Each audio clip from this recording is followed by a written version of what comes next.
What's going on, Vinny? It's going. It's still going. It's a long intro. It's a long-winded Intro. All right. There you go, buddy. Nice. Kill it. Gotta work on it. Come on, Vinny. Still got something running, Vinny. Kill it. Thank you. And kill it again. I knew we were gonna run off the rails. No, you're Come good. on. You're good. Turn it off. It's not on the show. Oh, well, I can't hear. Thank you very much. I know you hate Maynard. Welcome to the Adam Dunn Show. I'm your host, Adam Dunn, and Vinny off the rails. Off the rail already. Is already there. I knew it. I knew it was going to happen. I knew he was trying too much. It was good, though. You're trying too much. Why don't you pre-record stuff, maybe? Might work out. Cool. Welcome to a special edition of the Adam Dunn Show. They're all special editions. I'm just saying special. It's so special because no one's here. It's just me. It's the Adam Dunn Show with me. No, with BOG. We got BOG Seeds coming in here in about 20 minutes. And then an hour after that, maybe a little crossover. We'll see if they got time. But after that, we got Snow from Snow High coming in. And it should be an interesting show because they got totally two different sort of ends of the spectrum there from breeders. And BOG, I met back in Amsterdam a long time ago. And it was interesting. I'm sure we'll talk about it during the show. But we had to touch on that subject because I know for some reason I keep getting people who don't listen really to the details, and they don't understand when I say, I had one plant that had a lower branch that I could re-veg and make something from. They forget that part of it all. They only hear that someone came in and killed all my plants, which is true. They tried to kill all my plants, but little do they know they left one branch. That's all it takes to bring things back, as we know. And KTI is from afar. He's looking for some news, possibly. I'd say the big news that kind of hit the industry this week was the passing of Franco from Greenhouse Seeds, which was pretty crazy. Just because there's so many people in this industry who you would be less surprised. You know what I mean? Because he was definitely, he wasn't. It was a case of malaria, so it wasn't like he was sick from anything before, but he definitely got hit hard in the Congo and unfortunately didn't make it out. And it's kind of crazy because so many people know him now from Strain Hunters, of course, so he became real famous on that side. But before that, he was a pretty major figure as far as in Amsterdam, keeping the greenhouse reputation alive, in a sense of not just sort of being the person behind the scenes, but also in front of the scenes, which is kind of hard in Amsterdam because it's one of those things where, especially during the cup time, it's a lot of stress on people. But he had no problem with that. He was a pretty gregarious guy. He had no problem. So here's to you, Franco. Short time. He's only 42 years old, which is crazy. That's where I think a lot of people in the industry, when I say it's not like, there's so many people who have been around longer, older. We're going to go into those phases too in the next few years. It's one of those signs where we're just like, especially with Facebook too, everybody's so quick. You hear about that shit in a second. Whereas back in the day, none of us, especially if he's in the Congo, probably wouldn't have heard about that for months. You know what I mean? It's like, so at the end of the day, if we have, within minutes, probably got out of there, and it's great. It's crazy news. So that was a shocker to the industry. And other news, it just seems like, all things are kind of, everyone's just waiting on this, see if Sessions comes in and just to see if that's the reality of what we're faced with. And kind of like, seems like everybody that was moving forward real hard is, at the stage where they're going to have to sort of backpedal a little bit, or just stop maybe slowly. Watch the winds and how they fold. Especially like right now, Nevada. There's a good one for you as far as like bad planning, classic Vegas planning there, where it is now recreationally accepted. People can have up to an ounce, nowhere to buy it. So I think I said on the other show, whereas if I was living there right now, I think I'd be setting up shop, because it's going to be a whirlwind of people coming into town who were looking for that. Got to get that legal ounce. We're sort of legal, and it's in the gray area, but it's legal when it's in your hands. It's like one of those situations. And hold on, let me turn this phone off. Calls coming in left and right. 5 different things. KTI, give it 45 right now. Exactly. And what do we got? 306. Okay, so we got like 15 minutes still. KTI, what you got? Throw something at me if you can. And actually, what we'll do is we'll do shout-outs right now because that is our new format. We're going to do it right out of the gate. Make everybody be able to go and get your shit done if you don't want to listen to them. And if you do want to listen to them, you get it right out of the gate, so it's even better, right? Let's go right down the list, man. Our buddies at Way to Grow doing their Smart Pot sale, which is perfect timing because I was just thinking to myself, getting ready for the next year's outdoor. And they're doing 40% off all sizes, so it's pretty good. That's a pretty good chunk of change right off of there. That's the 11th through the 25th, so it's not quite there yet, but starting next week officially. I think right now they were still doing the, what was it? Everything sale? Huh? The newt. It was the newts. The newts were on sale.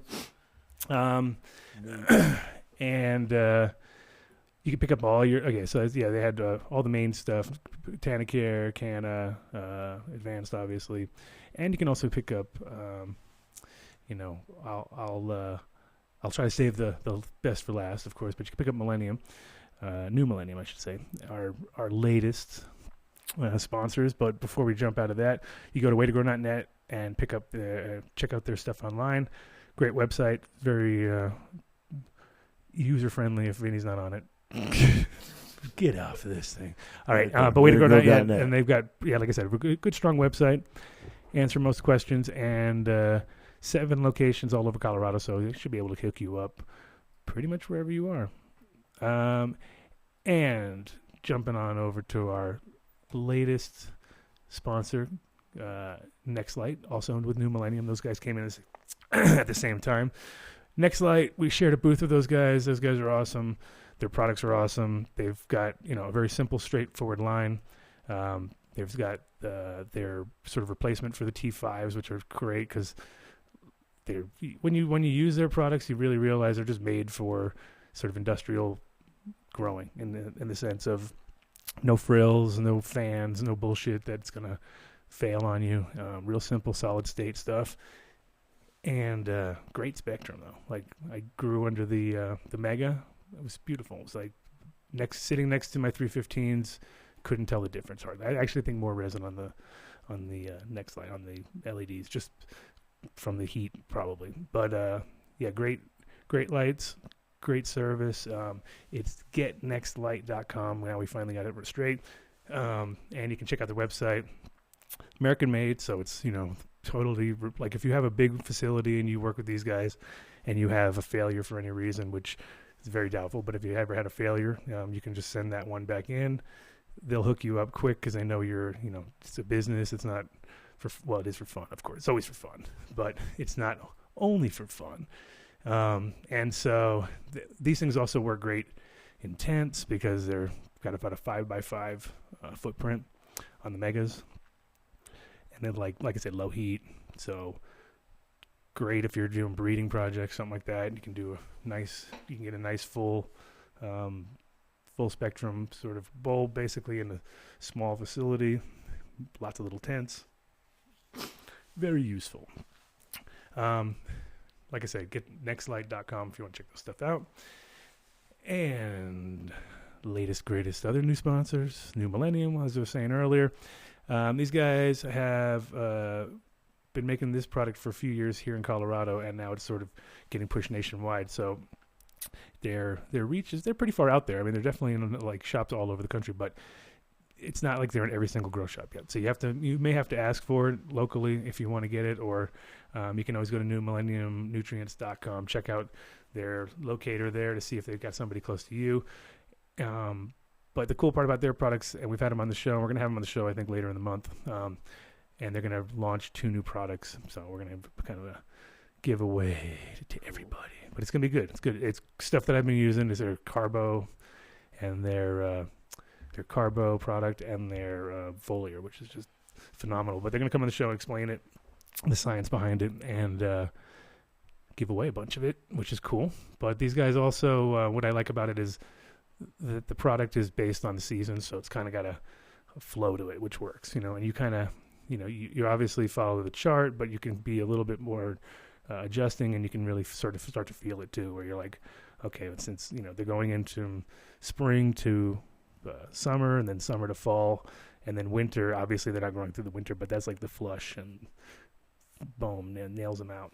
So good base product, awesome, and it just works really well, and it works on any medium, which is great. And there's about 7 products, I believe, in the line, maybe 8, but they're never more than 4 at one given time. So it's it's very specific. You're not giving, even though some people have 8 or 9 products and you're using them all, and it gets a little soupy at that point, So this is a whole 10 products. You're really close there. Okay, 10 now. 10 products. 10 products. Okay, there you go. See, they got the Thunder Bloom. I don't even think I've even seen that. What's that? Might be something new.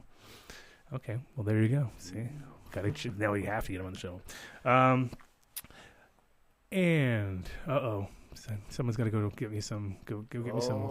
Load me up. I got you covered. Got to load me up. Our buddies at Grow Stone, which are 100% recycled glass, which is a great. Which is a great medium to work in because we love glass, right? So Vinnie is drinking some plastic bottle swaggy juice over there. But real men love to drink beer, right? Yes, they do. No, but anyway, a lot of us love to drink beer.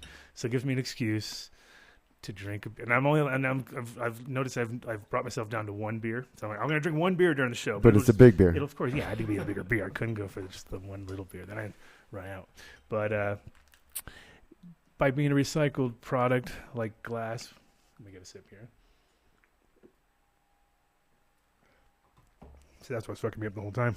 I was thinking about that beer. I was like, oh, but the Grow Stone medium is great because it's totally recyclable in itself. It doesn't ever break down. So you can definitely don't need the cheer or the Seinfeld. I gave it the one shot. No Seinfeld.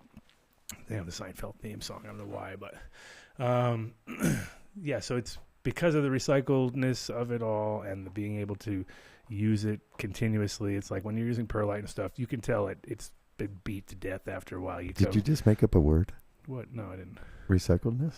Recycledness. Yeah, maybe. I make up words. I'm like Trump. That's good. We get to do alphabets and words. No problem. No problem. But also, Grow Stones come in all different sizes too, so you can use them for different uses. So they have it pre-mixed already with cocoa. They've got big rocks for drainage. You got small ones for regular perlite style, and then you've also got the top nat mix, which is really small. Creates like a nice sharp layer at the top, 2 inches there, which is impenetrable. The little bugs get cut to shit, which is nice way, because that's way better than spraying anything. Knowing that you're killing things, killing like we'd like to do, killing the right things, hopefully. Killing the right things. And that's the most important part. And roots love them because they have a good sort of ion and cat exchange. They have a great, there's a lot of little nooks and crannies in those babies, so they'll hold a little bit of water like that. They're not sucking the water in, but they're actually physically holding it in those little pockets, which is... And they don't hold the disease like the other. We can wash them really good, too. So you can actually wash this. It's glass. It's glass, man. All right. Build. Come on. Build a soil. Build a soil. Build a soil. If you can't build your own soil, you can call Build a Soil, and they'll have it all built up for you. But, they actually help you do it, too. So if you want to recycle your soil and you want to get a bunch of amendments from them, makes it easy. You want to get some top dressing from them, makes it also easy. But they also have the knowledge. So if you need any kind of help, your garden's gone awry, or you wanted to just get into organics and you're feeling a little sketchy about it, it's great people to contact just because they have super customer service. And, they're just one of those companies that every time I tell somebody about it, like half the time if they're listening to the show, they already contacted them. They're like, oh yeah, I already talked to Jeremy. So I'm like, good to hear. And all over the place too, which is great. So he can get you soil anywhere. He's based here in Colorado, but any products you want direct from him at buildasoil.com. You can also call him direct at 855-877-SOIL if you have, no internet for some crazy reason and you're just, I need stuff. But he'll definitely hook you up. he claims down to a bag, but obviously 1 gallon to 1,000 yards. We want to give him a little more service, a little bit more business than Let's that. go with. But in general, yeah, You'd need at least a yard. Anything you need. Well, no, I need a yard or two. I need like 3, but still. But at least a yard would be a good order. Of course. Yeah. But you can still order whatever the hell you want. Yeah, That's the best part about him. All right. Next, or hang out. And give him a shout one more time Yeah. at Build a soil. BuildASoil.com. That's it. All right. We love our Incredibles. Incredibles, concentrates, and edibles. They got great vape pens too. If you're one of those guys who wants to pick up a pen, hit the road or something like that, that's a guarantee right there. If you can find them in the shop, pick one up. If you can get that orange cream soda or whatever, then that's even the better. That's the best, but still. Did D write that review? No, I don't know. Doesn't look like his text. You go to iloveincredibles.com if you want to check their site out. They've got all the locations, which is incredible. Around here in Colorado, it is literally incredible. They have completely covered us. And also what's awesome with their stuff is that everything is labeled within the actual bar itself. So as you're breaking off the pieces, it's got a 10 on it, or it's got a 5. It tells you what it is. So you crazy. Can't mess up. No messing up. Or no excuse. You could just still mess up. No excuse. All right, we're going to give this a shot. iloveincredibles.com. Okay. And then, I don't know why, but Vinny gets scared when he wants to pull up. The seeds here now. Seeds here now. Seeds here now. This is way safer. Safe. Way do it. safer. You can do it. I have faith in you. Our buddies from Seeds Here Now actually helped put the show together. That's why we have them. This is the last time they're going to be last. But they're number one. They should be number one. They are number one. They are. They always are. They're always number one. They're the best seed bank for American breeders that I've seen. There's nobody out there. These guys. Oh man. What? Why are you trying to do it like that? You scared? No. Yes. Anyway, we don't. Yes, I have perfect streaming right now. I'm not going to blow it. Let's see what. But 3 weeks in a row. When today's we show, we've got BOG and Snow High all represented by Seeds Here Now, and then we've got excellent.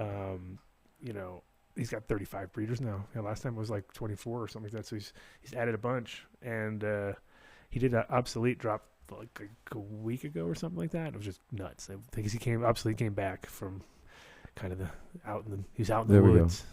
We can give. Oh, hold on. No. Come on. Here's their special. Don't miss another drop. Sign up for our VIP text alert. Send a text to 530-506-5236, and you'll receive alerts for drops, restocks, deals, coupons, codes, and VIP text alerts. Members only giveaways. They'll be on the show today. Seeds here now. Seeds here now. Seeds here now. Right on.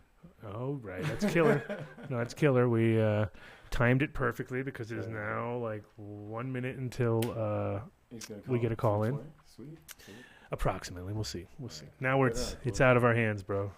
Excellent. We made it this far. We got beer. But seedsherenow.com if you want to check out their stuff. We're going to be here in Denver end of the month. So if you're here in Colorado, or if you're planning on, if you want to come to Colorado, it's the perfect time to come on through around the 28th, 29th. We're going to be at the Indo Exta, which is at the what's the name of this place again? The Denver Mart. Mart. Yeah. So it should be good. They don't like us at the convention center. Well, they do stuff there, but it really sucks at the convention center because it's like there you really can't do nothing. Yeah. At least at this place, you just go out the door. Out the door at the back, yeah. Yeah, they're cool. They let you do whatever. Yeah. And last for the tents, though. What's that? Remember that when we did that one there? That was the last they ever let indoor tents, or those little pop-up tents. When we took the tent in there, yeah. That was the end. We ruined it. We ruined another event. That was pretty cool, though. Yeah. But in general, if you need to get seeds and you're here now in Colorado, or not now, but in a month, then that's a perfect spot to come and get to meet a few people. We're going to be there. That will be good. Yeah. That'll be a fun one. It's always good to go to the shows just to sort of see who James has rounded up, because he likes to bring at least 3-4 good breeders there. True that. Well, they're all good breeders, but 3 or 4 breeders from his corral, his stable, and bring them out. Get him to mingle with the people. Mingle with the people. He's a big dude. Well, he needs to bring in the more agile, smaller guys can move around. He's got to sit there and just bang seeds out. I mean, not seeds. Souvenirs. Souvenirs. He's like a huckster. I got souvenirs. He's a huckster. That guy. No, but they're actually doing. The thing is that with those guys is that it's they have any if you go anywhere and look and you start looking up things, it's like all roads lead back to Seeds Here Now. It's magic. It was pretty cool when you get the booth with them too. Yeah. Oh, Bog's late. That's it. Stoner. And Stoner call. God. All right. Can damn we both, these. Do we both get a dab timeout? No. That's how you get them to call. Right, by stopping to do a dab? If you start doing anything that you want to do, then then they will call. They will call. Good thing the door's locked. We got let's see what we got. We got to check out some of these comments. Oh, checking the chat.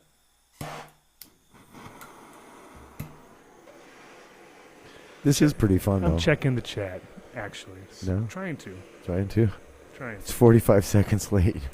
I know, it's one of those. Well, KTI, I'm sure, is all over it. I hope so. He's not texting or calling me, so we're good. Okay, well, that's usually the case. That is usually the case. And if I see if I just see the people that I know, I'm, all right, everyone's there. No one's complaining. There's no major, no major. Sound is terrible. Robots. No robots. No robots. I think we figured this out. I'm going to even disconnect that little loop. I could take that microphone and get word on the street. Word on the street's going to come from our buddy James at one point. I don't know if he wants to call in any time. He can also do that. That'd be great. Let's make sure. Oh, no, KTI has not been on the chat anywhere. It says Mr. Bologna, I think. His phone probably got crushed from calling me so much before he got back on the live stream.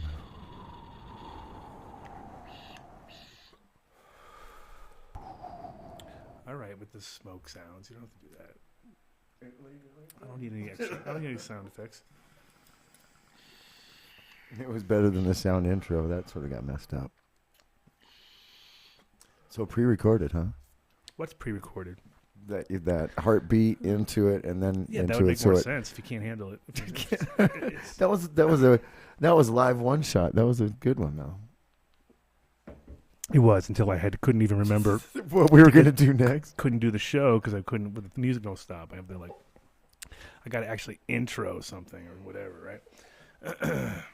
There does need to be a hard pause for sure. So as we wait here for Bog, they're in a different time zone. Where is he? No, he knows what's up. He knows what's up.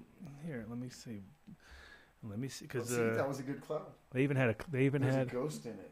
Oh man, there's a ghost in. Don't tell my son. Don't tell my son. There's a ghost. He's in Ghostbuster phase. Right is he right? Yeah. Oh, there's a ghost in Mitch's chair on the fucking show. That's the Quentin Tarantino. Quentin Tarantino. Yeah, this is Mitch's zone. Old zone. Yeah, he'll be back. He'll be back someday. I don't know. He's still tripping. He's still tripping. That was a long one. That was a good one. Yeah. That was a good one. Could you imagine what Ace would have told him? What's up? I don't know. Don't want to hear. I don't want to hear. No, I don't want to hear.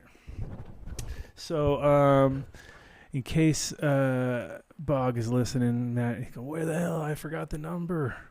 It's 720-310-8237, which is TADS, in case you are old school and you want to look at your phone and look at the letters, actually, which nobody does anymore. Like, that's for just advertisement, and people don't even do that. They're just, give me the number. I can't remember. It's too hard. Text it to me. It's too hard.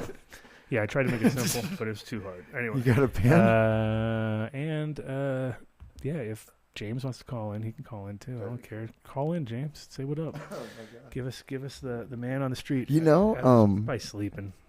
James Frazier's out there somewhere listening for sure sometimes. Yeah, but James is not the guy you want to have call in. No, because he'll be too shy to call. He's too shy to talk if he's sitting right here. So imagine if he calls. It would be cool though. Imagine if he had like a crazy radio voice, and he's like, yeah. That's not James. I've heard that though. Yeah, I heard it at the house that time. He could have pulled out. He could have done that. He could do that. He did it at your house that one day.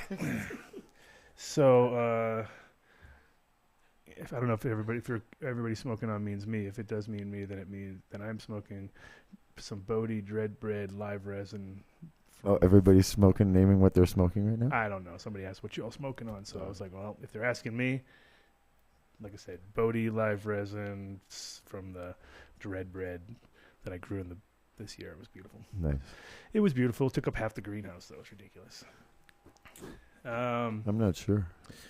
So I don't know. We're gonna find out about the Grim Creeper. Do you remember what this was?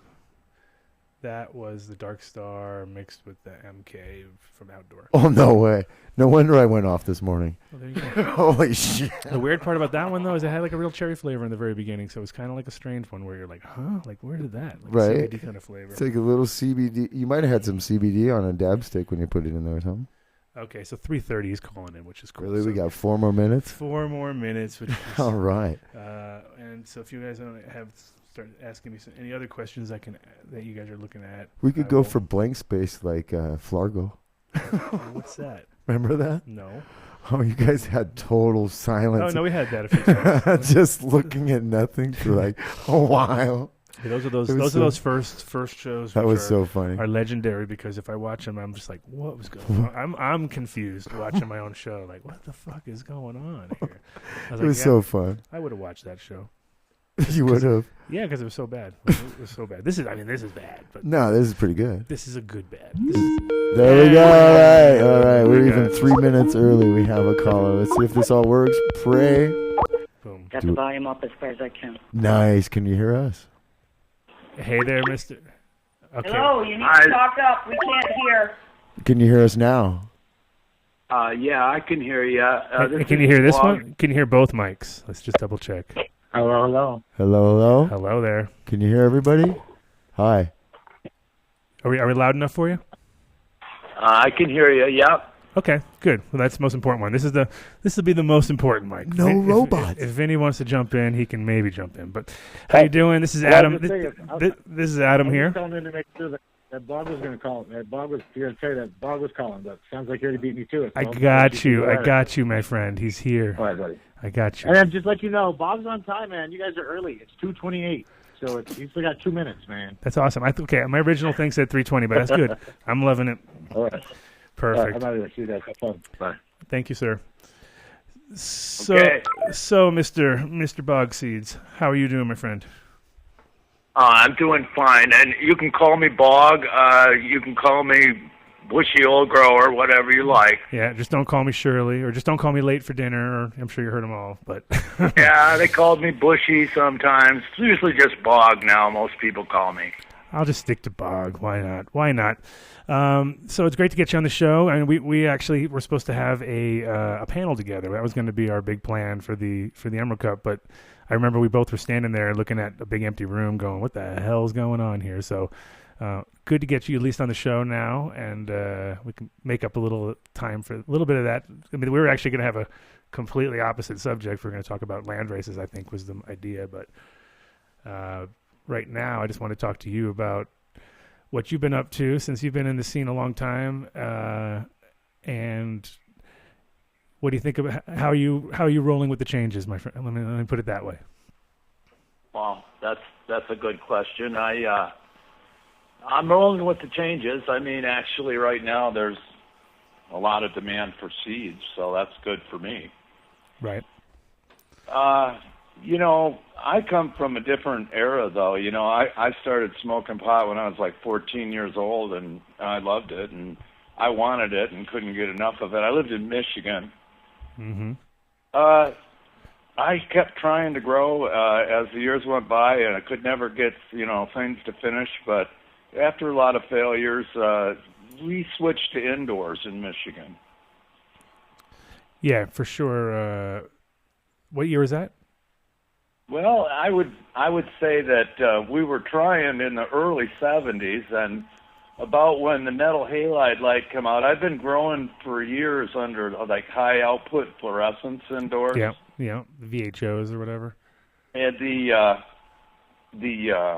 halide light came out, and that really changed it for me. I could actually get plants to finish out right and stuff. And then it was a long time though before I could get good seeds from somewhere, real seeds. Right. When I finally got some good seeds from somebody visited Amsterdam and gave me 1 pack of bubblegum seeds, I was, thrilled. I mean, they actually smelled like bubblegum. And then what year was that? Because that would have been probably my work at that moment in time, I would assume. Or Simon's. Well, but it was a long time of my growing my own strains and stuff before I ever got anything like that. That would have been like in the mid-'90s that Right. I got onto the bubblegum strain, and I just went, nuts with that. Sure. And that was it. Did you pick it up at Gray Area, or do you remember? Oh, well, the person that went to Amsterdam and picked up the seeds for me, all I know is that they were white label company bubblegum seeds that I originally got. Okay, so that's from Ben. And so then that would be from Simon, and then it would be from me. So it's kind of like similar. It was a chain I tried to figure out at one point, because the whole story with that is just like, it was like I was working for Ben at the time, and then so was Simon from Serious Seeds, and so was Tony from Saga Mother Seeds, and so we were all working at the same time, and I gave those guys both a clone because I felt like I had a break-in at my place, and it was like the last clone of the last thing, you know what I mean? So I was like, well, I got to give it to somebody. And then Tony did the Bubbleberry, and Simon made his own version of the Bubblegum, which was like a more sativa-influenced one. I've grown that one. And then I'm sure if Ben got it, he got it from either or, you know what I mean? Because his whole thing with like white label was kind of cool, because he was kind of pissed off about everybody stealing his brand. So he just was like, you know what? I'm stealing everybody's brands. And so I was like, okay, whatever. And so he did his own AK-47 style thing, and he did his own bubblegum, and just did everybody else's stuff, because he was kind of feeling like he got kind of taken advantage of in the weed world, but as they all do. Right? As they all do. It's a long history, I mean, we're going back a long way here, but that bubblegum, was the basis for the bubblegum that's a little bit of it, at least, in all my strains to this day. Right. No, I mean, it is interesting too, because of that time period, like mid-'90s, is when it was, people were on that mission. They came over just really to get those seeds, and everything else was just having fun while being there, but they really were all on a proper mission. And then some of those genetics were awesome, but they just were never really utilized properly in Amsterdam, and they just they became something when they left, and became, so there's some interesting stuff out there. We were just like, one day you'll be like, really? That never, people sold lots of seeds of it, but nobody grew it out there, because there's a lot of that going on too. Well, there's a lot of new companies, and some of them are pretty darn good. Mephisto is using a lot of crosses of my strains to make autoflower versions, and they're good people, and I like it, Yeah, he was on the show. He's really good as far as because most autoflower things, you're all like whatever, but he actually pulled out some stuff that was pretty amazing. We were all very impressed. Yeah, I've been telling people that I'm impressed with them. And, it's like there's a lot of good people in the industry, and then there's a lot of people that are just completely about the money, and they think that they can just jump in and like take over. And, really, I'm from the medical side. I'm a gardener. I'm not a super scientist or anything like that, but I have a lot of medical background. I worked in a hospital for 16 years in Michigan.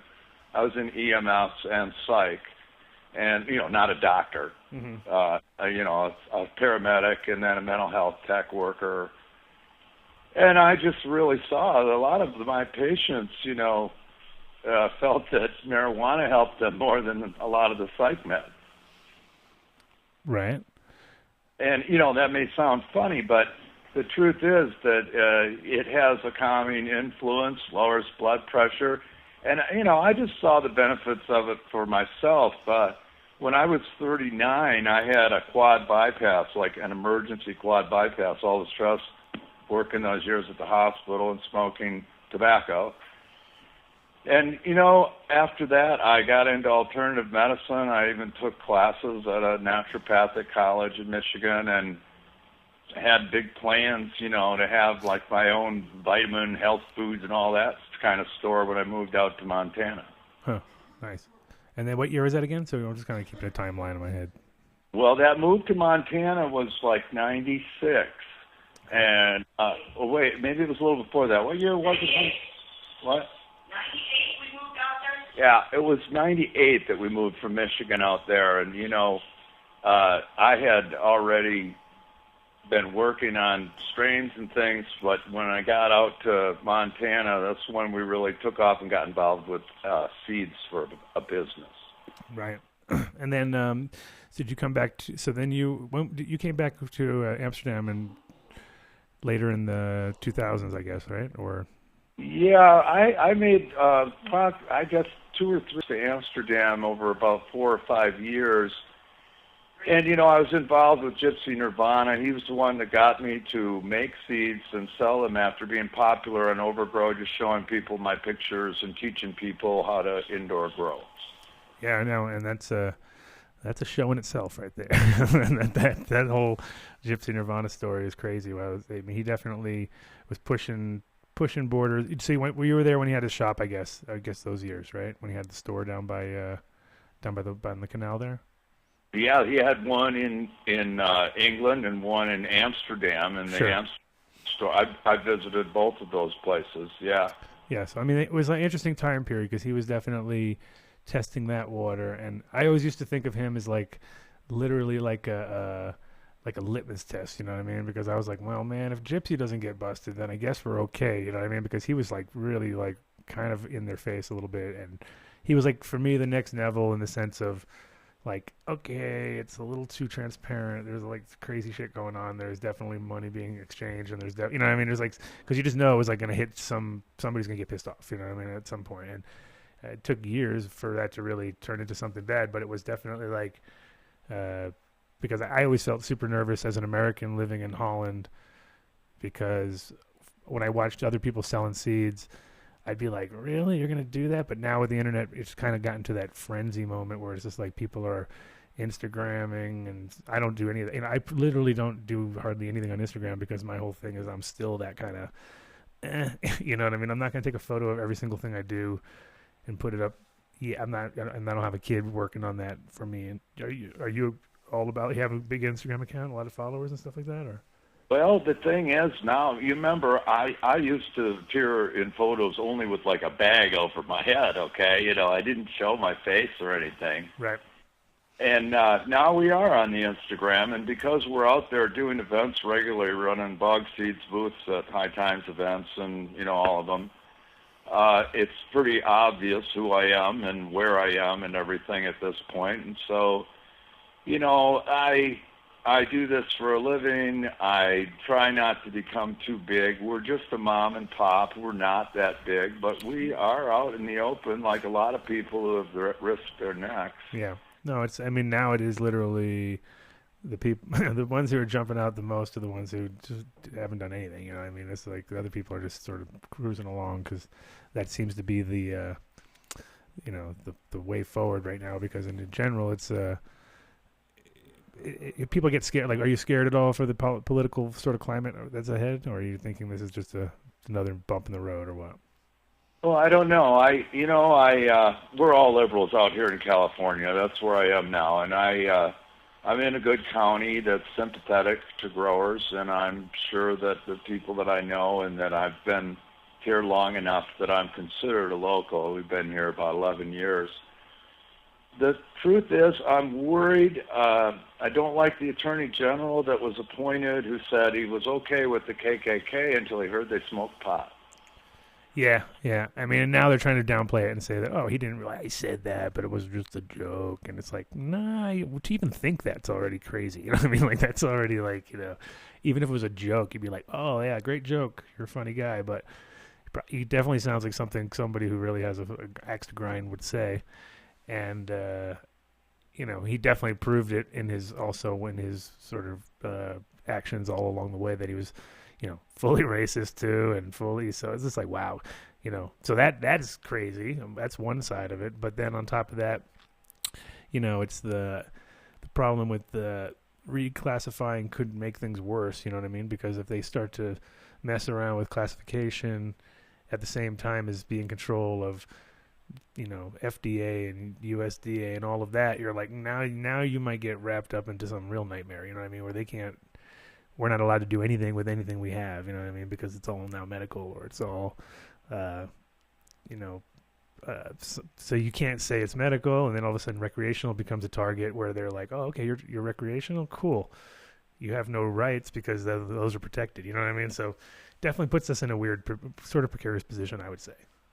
That's something I kind of wanted to talk about, you know, because I'm with a lot of the California medical marijuana leaders. I'm friends with Eddie Lepp and Barone, and I know that we were against our legalization bill, but I knew that it would pass. And the thing is, you know, we don't want to give up our medical rights, which at this point could happen if we don't do something, which we can do. And I think also I wanted to say, even with Sessions and Trump, that I wait to see what they actually do. I am not so sure. Trump has said that he's definitely for medical marijuana, and that's the system I prefer, honestly. I would like to see a whole 50-state medical system that the federal could live with, and that the idea of, you know, total legalization, I'm not against it, but I don't want to see people not have the right to grow their own herbs. And I mean, there's a difference between drugs and herbs. Mm-hmm. And people should be able to have a garden. They should be able to do for their own needs. And they should be able to treat their ailments with natural remedies that don't fall into the realm of medicine. Yeah. Yeah, of course. And, I mean, the whole thing is if you claim something's medical, then you get a problem. You know what I mean? But to actually use it in a medical way should never be, there shouldn't be an issue there. You know, it should only be an issue if you try to sell it to somebody and say, oh, look at this, it cures this. And then you're like, okay, now you're claiming. So that at that point, you know, that's when it actually is sort of needed that somebody comes in and steps in and says, no, you shouldn't say that, just because it's understood. I mean, I can see that, you know, it's not, maybe it's not totally necessary, but justifiable, let's say. But on top of that, Trump has backpedaled on every single thing he's said so far, so there's really no way to believe anything in either direction. So that's the problem with him. He's not really clear. So I wouldn't really take much valor in anything he's saying. It's more the people around him that's what got me nervous. Like at first I kind of laughed about it, and I was like, oh, this is gonna be a great 4 years. It's gonna be the best. I said it's gonna be the best television ever, and of course, like things like SNL and stuff are awesome. So you're like, okay, this is true. This is all working. Then all of a sudden it was like, well, wait, he wants these people involved. You know, I was like, okay, now I got nervous, you know what I mean? So that definitely sort of changed the vibe a little bit. But I also believe that in those 4 years, everything's going to unravel, and they're really not going to be able to get anywhere, is what I'm hoping. Well, it remains to be seen. I like to try and be optimistic about things, and I do think that Trump is a practical man, and that the fact is that you would think he'd be more for the legal, commercial, recreational thing than the medical. So I liked what he said, that he's not so sure about full legal. He'll go for medical. I could see Sessions going along with the idea that, you know, the state's going totally legal. We need to go against that, but politically it's not good anymore to go against medical. Yeah, no, I think it's a suicide mission if you try to go against medical, or just try to go against cannabis in general. If that's your stance, that you're gonna be against cannabis, and that's gonna be your platform. I don't think you're gonna win any new elections. I think maybe those days, maybe you'll win local things, but you will not win a national election just because the numbers are too high right now. So it's like we're already at 60% solid and moving upwards. You know, in areas that are much higher, that are already, you know, seen the legalized version for 4 years and nothing's happened. Like places around here, like people, you know, there's some backlash. There's always little towns that don't like it because they got nothing but a Walmart and a dispensary, and the dispensary makes more money than, you know, pays more taxes than the Walmart, but they'll still kick out the dispensary because they just don't like the fact that there's nothing else to do in that town. You know what I mean? So people just buy weed. So it's like all of a sudden it's like, oh my God, look, it's making tons of money. It's like, oh really? That's terrible, you know. But they'll do that, you know. Well, it's every little burg. The chief of police associations all across the country have always been against legalization of marijuana, medical marijuana, because after Prohibition, when they couldn't bust people for alcohol anymore, they went to using marijuana as their little thing to go after. And, they were the most polite people with us. We never fight back or anything. We usually just follow directions. They're just not scared of us or anything, so we're perfect. But I'm sick of getting picked on. This is a civil rights thing. I was always for eventual legalization because it's ridiculous to have people rotting in prison. But if legalization means that somebody gets caught growing who's not supposed to be growing and goes to prison, is it legal? Sure. Yeah, I mean, that's the problem is people kind of treat it like it's, something super dangerous when reality is, we're talking something that's super useful. That's the only, real term to really put behind it. Super useful. Let's not call it medical, but let's say it's just all around, a great plant for every part of the plant, but at the same time, it's nothing dangerous. There's not a single part of that plant that even if you took the whole plant and somehow compressed it into the smallest amount possible and somehow consumed, it still would do nothing. There's nothing. So we all know that that's not the problem. The only thing that is the problem is so competitive. It competes on every single level, every part of the plant. So we look at it just like it's all useful. They look at it as all competitive. So that's kind of where I think that's where it went wrong in the beginning. Well, they want to charge $5 million for someone to retail marijuana in Las Vegas and have like 5 retailers. That's their idea of keeping control and regulating the marijuana, which is, tighter than when it was illegal. Mm-hmm. And we got to think about this all across the country, not just California. This is the cottage industry where so many people are keeping a roof over their heads by growing their quarter pound or their half pound every month and taking it somewhere and get enough money just to pay the mortgage payment. Can you imagine the disaster that will occur if no one is allowed to do that anymore? It really is like in some counties in California, most of the money comes in from the cannabis industry. Like you were saying, we can't afford to give that up, and it would be an economic disaster for the country to take away the medical rights that already exist. Yeah. No, and on top of that, the idea that when you start, it's always been the same. I think anybody who produces their own cannabis, when they get stuck somewhere, you're like out of your own element, you're in another state or you're out of the country or something, and you're, back down to the reality of having to buy some weed, and you buy it, every time you do, it doesn't matter what time you buy, you like look at it and you're just going to shock. You're like, oh my God, I left like this just sitting on the counter next to my, next to when I rolled my joint, I left that amount out, just whatever, I won't even put it back in the container. And that's, you just paid like $40 for that, you know what I mean? And you're like, wow.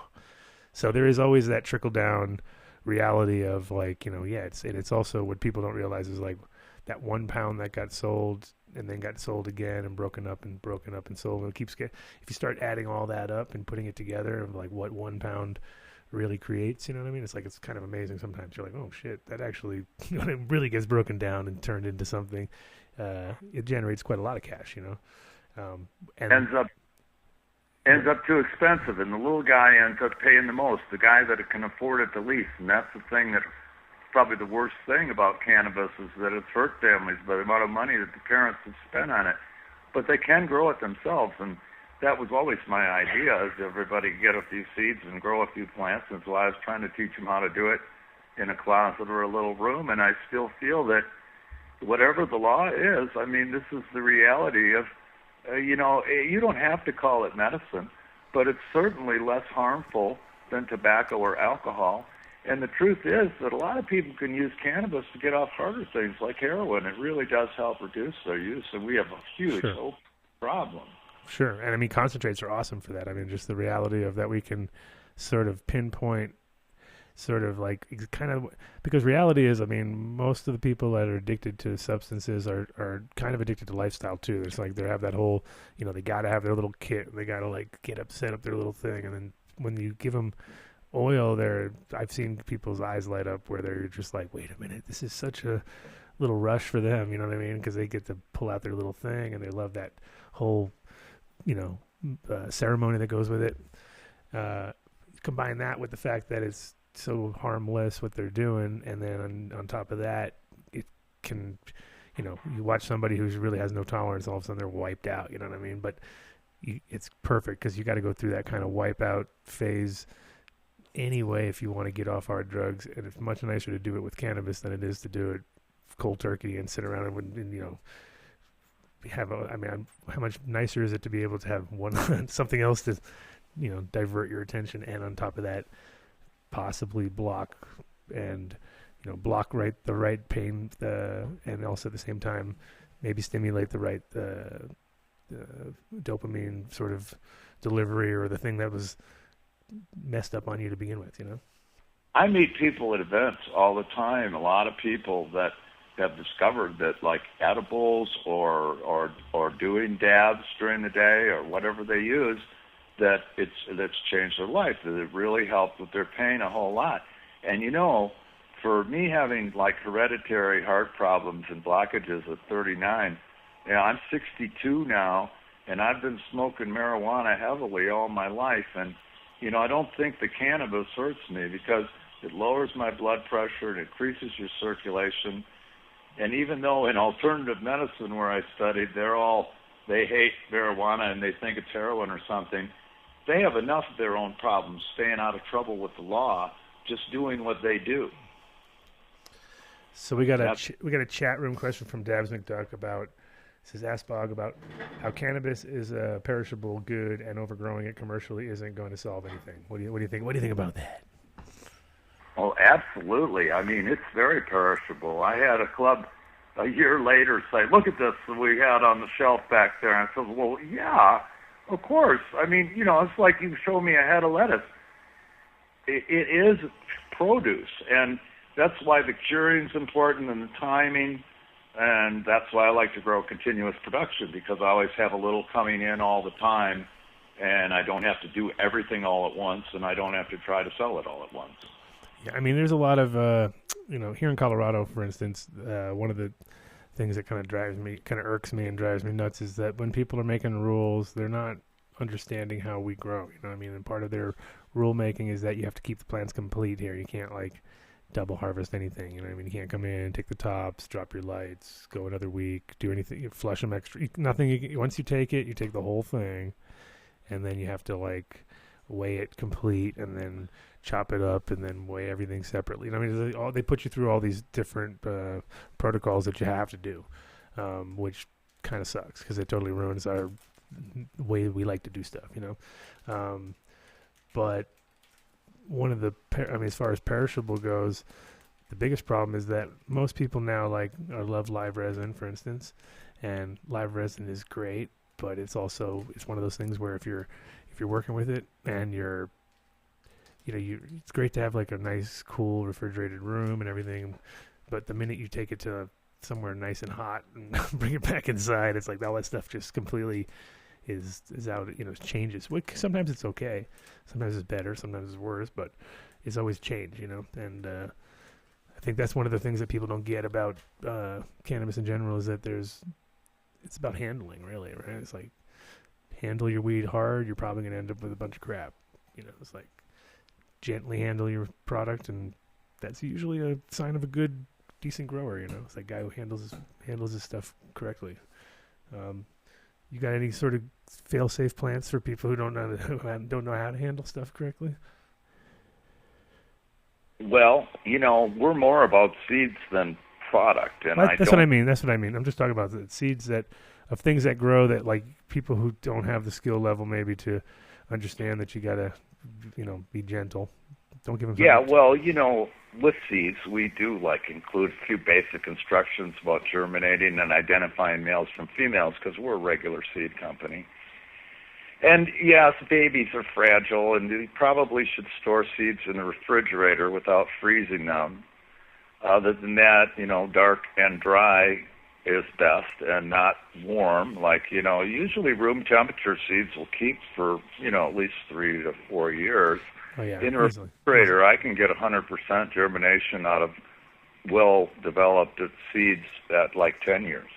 Yeah, I was just listening to an NPR program, and they were talking about how this university has these seeds that they unbury.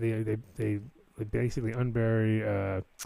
They dig up these bottles that they have that this guy put in 140 years ago with wheat seeds, and they're getting 50% germination rate. I was like, really? Like, that just shows you how strong that stuff is, because the guy prepared it properly. He buried it at a certain angle, with so that way it would have the right amount of air in the bottle. And 140 years later, we're popping them out, and they're right now in 2020, we'll open up the 140 year, but at the 120 year, they were getting 46% germination rate. I was like, wow. Yeah, that's pretty good. I mean, you could freeze cannabis seeds and get about 50% germination rate, but when you thaw them, you have to grow them right away. Yeah, I mean, there are certain things out there that do. I mean, cannabis has been awesome just for the time machine, little time capsules. Each one of them are, and the thing is that everybody has their little weird collections, and they find them in their fridge, or they find their dad had a little shoebox or whatever, and you will crack a lot of seeds. I mean, you can always just try, but if you can't, you can always use the gibberellic acid or something like that, and that just pretty much, I wouldn't say guarantees, but definitely gives you a really good chance to crack 20-year-old beans easily, and older. So those are always interesting. It's very rare that you get something that works for our conditions, because you're like, well, that's why that didn't work. That was one of those ones that didn't work. But there must be those Gainesville Green or some of those strains that people are looking for that nobody, there's no living material that we know of, but there's definitely got to be seeds out there. Well, there are a lot of people like me, and people talk about it out here in California a lot, that miss the old skunk strain that was quite common in California like 25 years ago. Right. And, it's not actually easily found, because that skunk was extremely strong. Do you know of one? You asking me, or? Yeah. Yeah. This is one of our ongoing little quests on the show, which is like, what happened to the skunk? I heard there's a doctor in Spokane.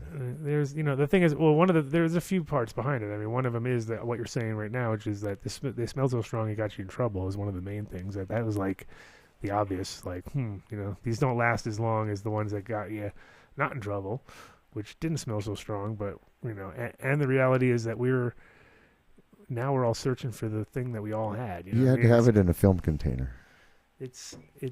Yeah, it's crazy, because there's stuff that grows that's skunky, and it smells skunky when it's growing, but the minute you harvest it, it's like, nope, it ain't there anymore. It's like, well, now, my sour bubble, when I roll a whole jar full of joints and I close the jar up, when I open that up, I mean, it smells like skunk, and it's really above a kush, But it's possible it has some skunk in there.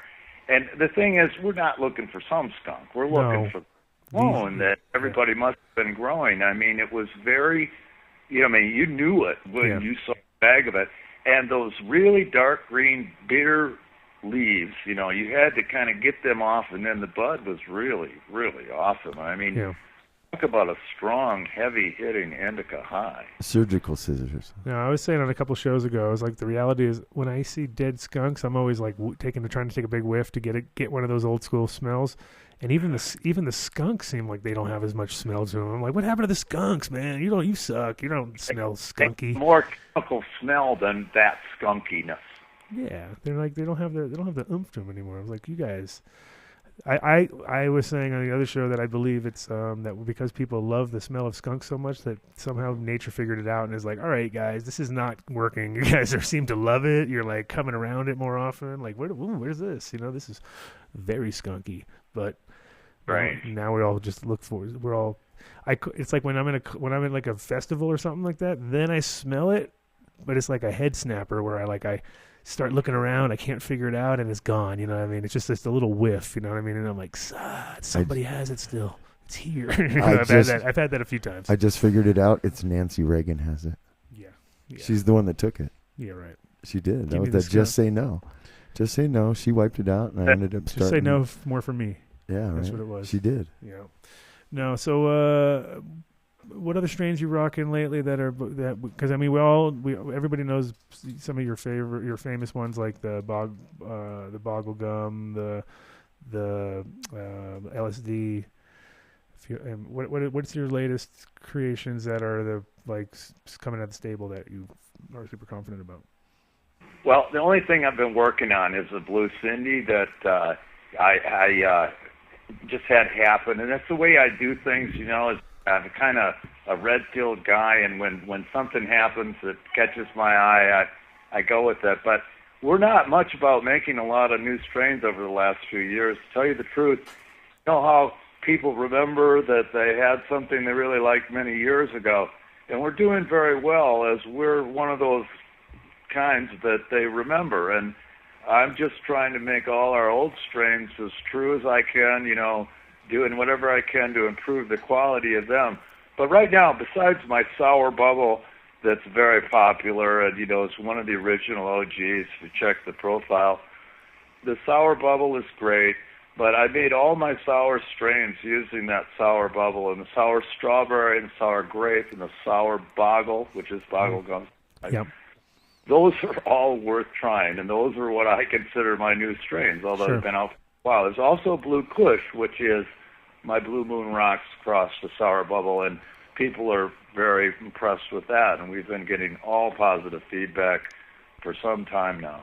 Nice. And do you guys work with any certain extract people, or do you guys do it yourself? Or well, I just make old school bubble hash the way Bubble Man taught me, and, you know, I still do that, and at events it's very popular because I just make it with the sugar leaves from the Sour Bubble. It makes a very high-grade bubble hash, just a little over 60% THC. And so we try to maintain our old school ways. Yeah. Have the bubble hash, we have regular flowers, we might have pre-rolled joints, and of course we have seeds. And other junk like T-shirts, hats, and bags and things. You know. Sure. And then what's your next schedule next couple shows?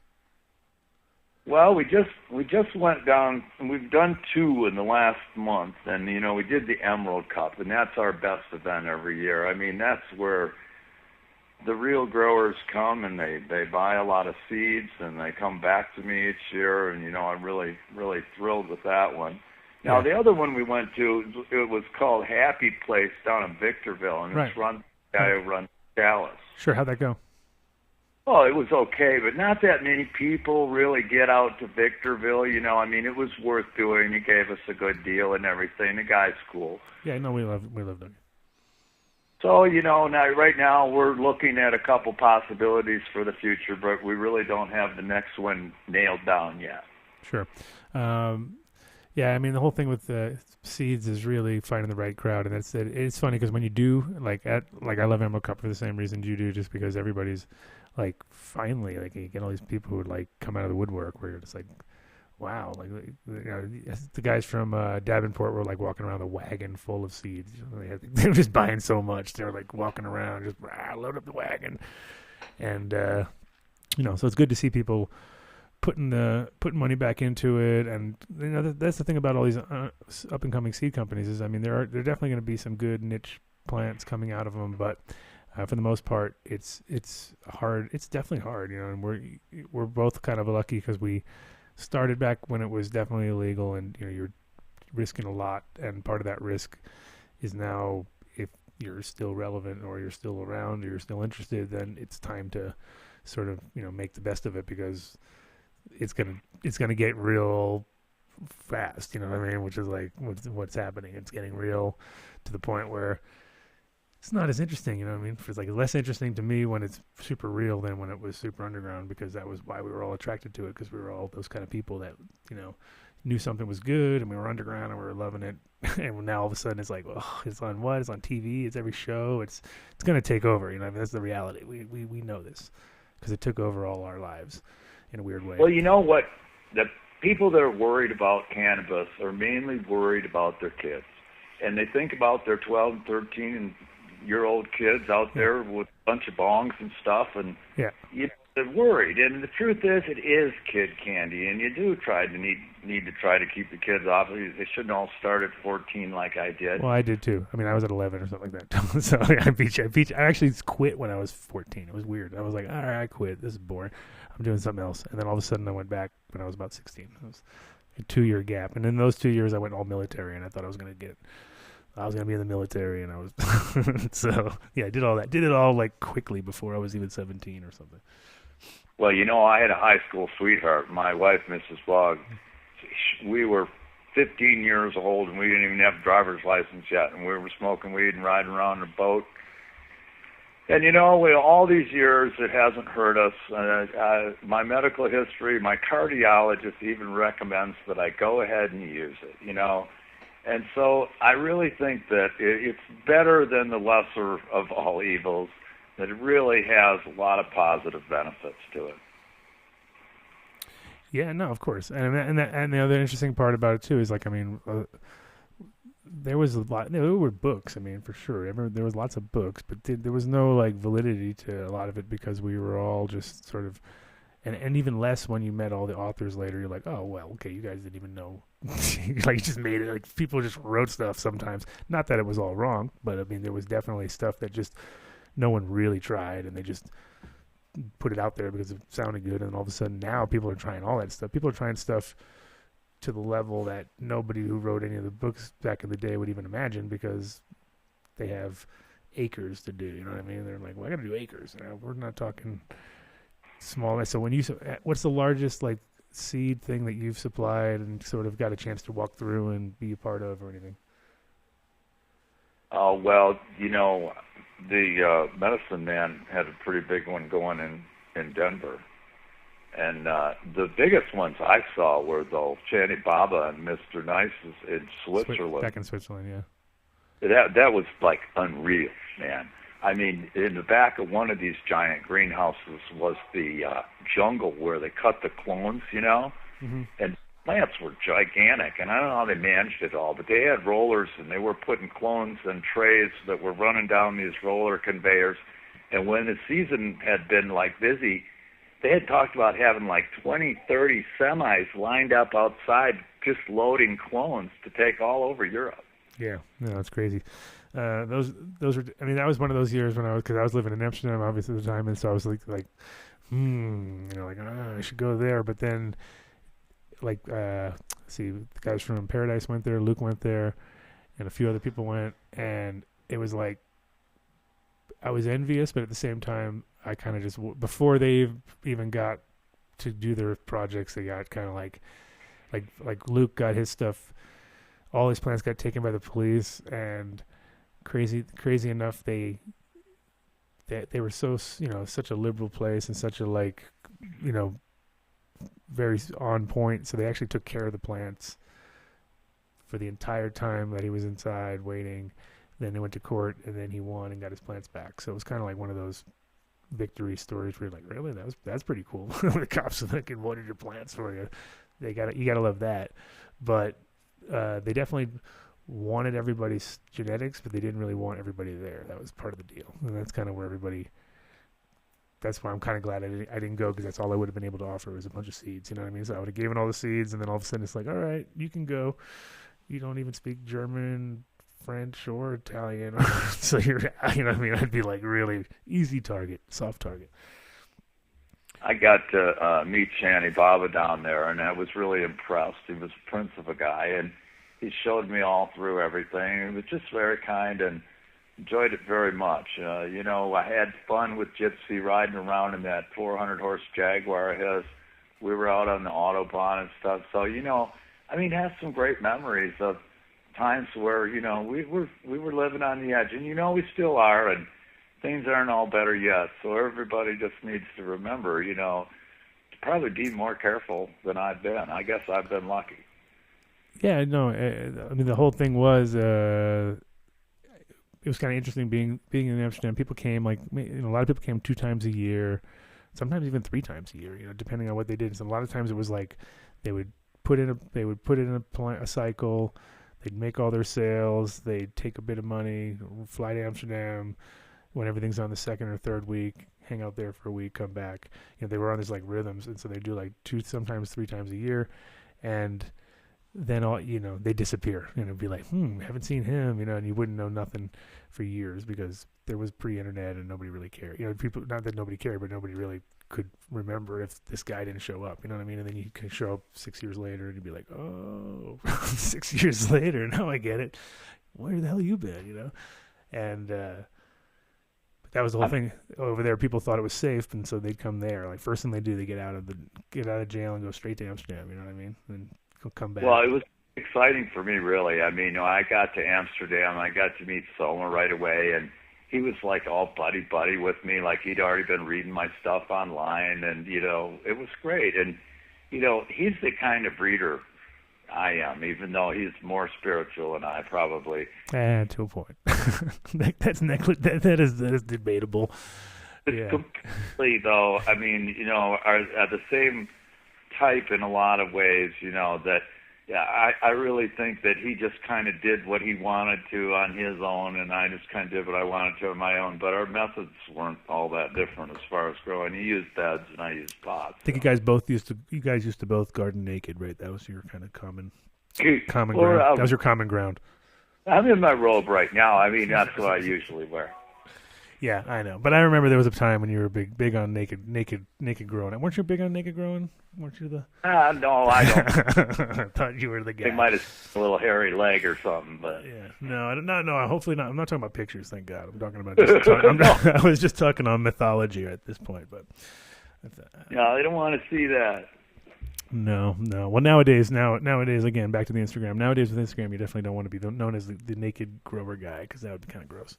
That would be a problem. Well, we just hope we can keep doing what we do a little longer. I mean, the truth is we don't have to go out and do these events, have to hawk the Instagram and everything like that. I've got great guys like James and Seeds here now, other domestic distributors popping up or wanting to pop up, but I can see that, if they don't shut us down, that it's a bright future. And so everybody needs to, in their states, fight for medical rights at least. I don't see how we could do anything but ease the restrictions, like one state to another. It's ridiculous that I can't sell my seeds to people in Colorado. Yeah, the seed game is definitely a pain in the ass, and it's one of those things where it's the last thing to get figured out of everything. I mean, they're figuring out all sorts of stuff that I never even thought about, and then all of a sudden you're like, what about me just selling seeds in a store that has the license to do it? Oh, you can't do that. It goes against their plant. There's things they do things here to make it so difficult, like counting it against your plant count. You know what I mean? It's like they're seeds in a package. Why do they count against the seed count? It's like, well, they potentially could be plants. You know what I mean? And it's like, yeah, they would take 3 fucking months, and they would not be in those packs on the shelf. So it doesn't make any sense what you're talking about. And then so there's some it's been like an uphill battle here in Colorado, for instance. Other states I've seen people doing it. When you go to shows, you'd think it was legal everywhere because everyone's rolling hard with packaging and everything. But when it comes to the actual legal proper sales and done well and everything, it's every state's so difficult and different. It's like I wish they would have a common ground. Yeah, I have a lot of conflicting laws, and I could still easily get in trouble, but I have to do my business, and, I try to do as much as I can in California, as legal as I can. Yeah. At point, of course, I have distributors that I sell to, and it's a lot safer than me traveling, to other states at this point. Yeah, no, and we all have to jump the hoops, do the hoops. I mean, and the reality is, I like to have people like Seeds here now to work with, just because it's much nicer to have people who all are specialized in what they do. You know what I mean? So like I hate the mail. I'm sure, everyone has their little pet peeve. I hate dealing with the mail, just because it's like one of those things where it's like every time I went to deal with the mail was like I had to make up a name, make up a thing. You know what I mean? Like you couldn't do it because everything you did was like, and you don't want to be that guy. And I never sent seeds from Amsterdam because I knew that was always a bust because you're international and it was stupid. So I just didn't want to do it, never did. And then when I came home here, I was just like, you know what? Same sort of deal is like, that's where you get in trouble. It's always like out of your hands. There's a lot of bullshit. And so with seeds, it's like you don't want to get anybody else in trouble. You know what I mean? I don't want to send it to some guy's house and have him get like cops come, SWAT team come to his house or something like that. So I just kind of said, you know what, I'm not doing it, and keep it that way. And I think if other companies take care of that and or, supply other people who do that, it makes more sense. You know what I mean? He did the same thing in Europe. So I did not ever sell seeds online. I love being in my booth and having people come directly to me and doing business that way. And, I know everybody can't do it that way. And we like to see our company grow. And, of late it has been. And so our main problem right now is to, make enough seeds. And that's the kind of problem I like. That's a good problem. How many people you got working for you?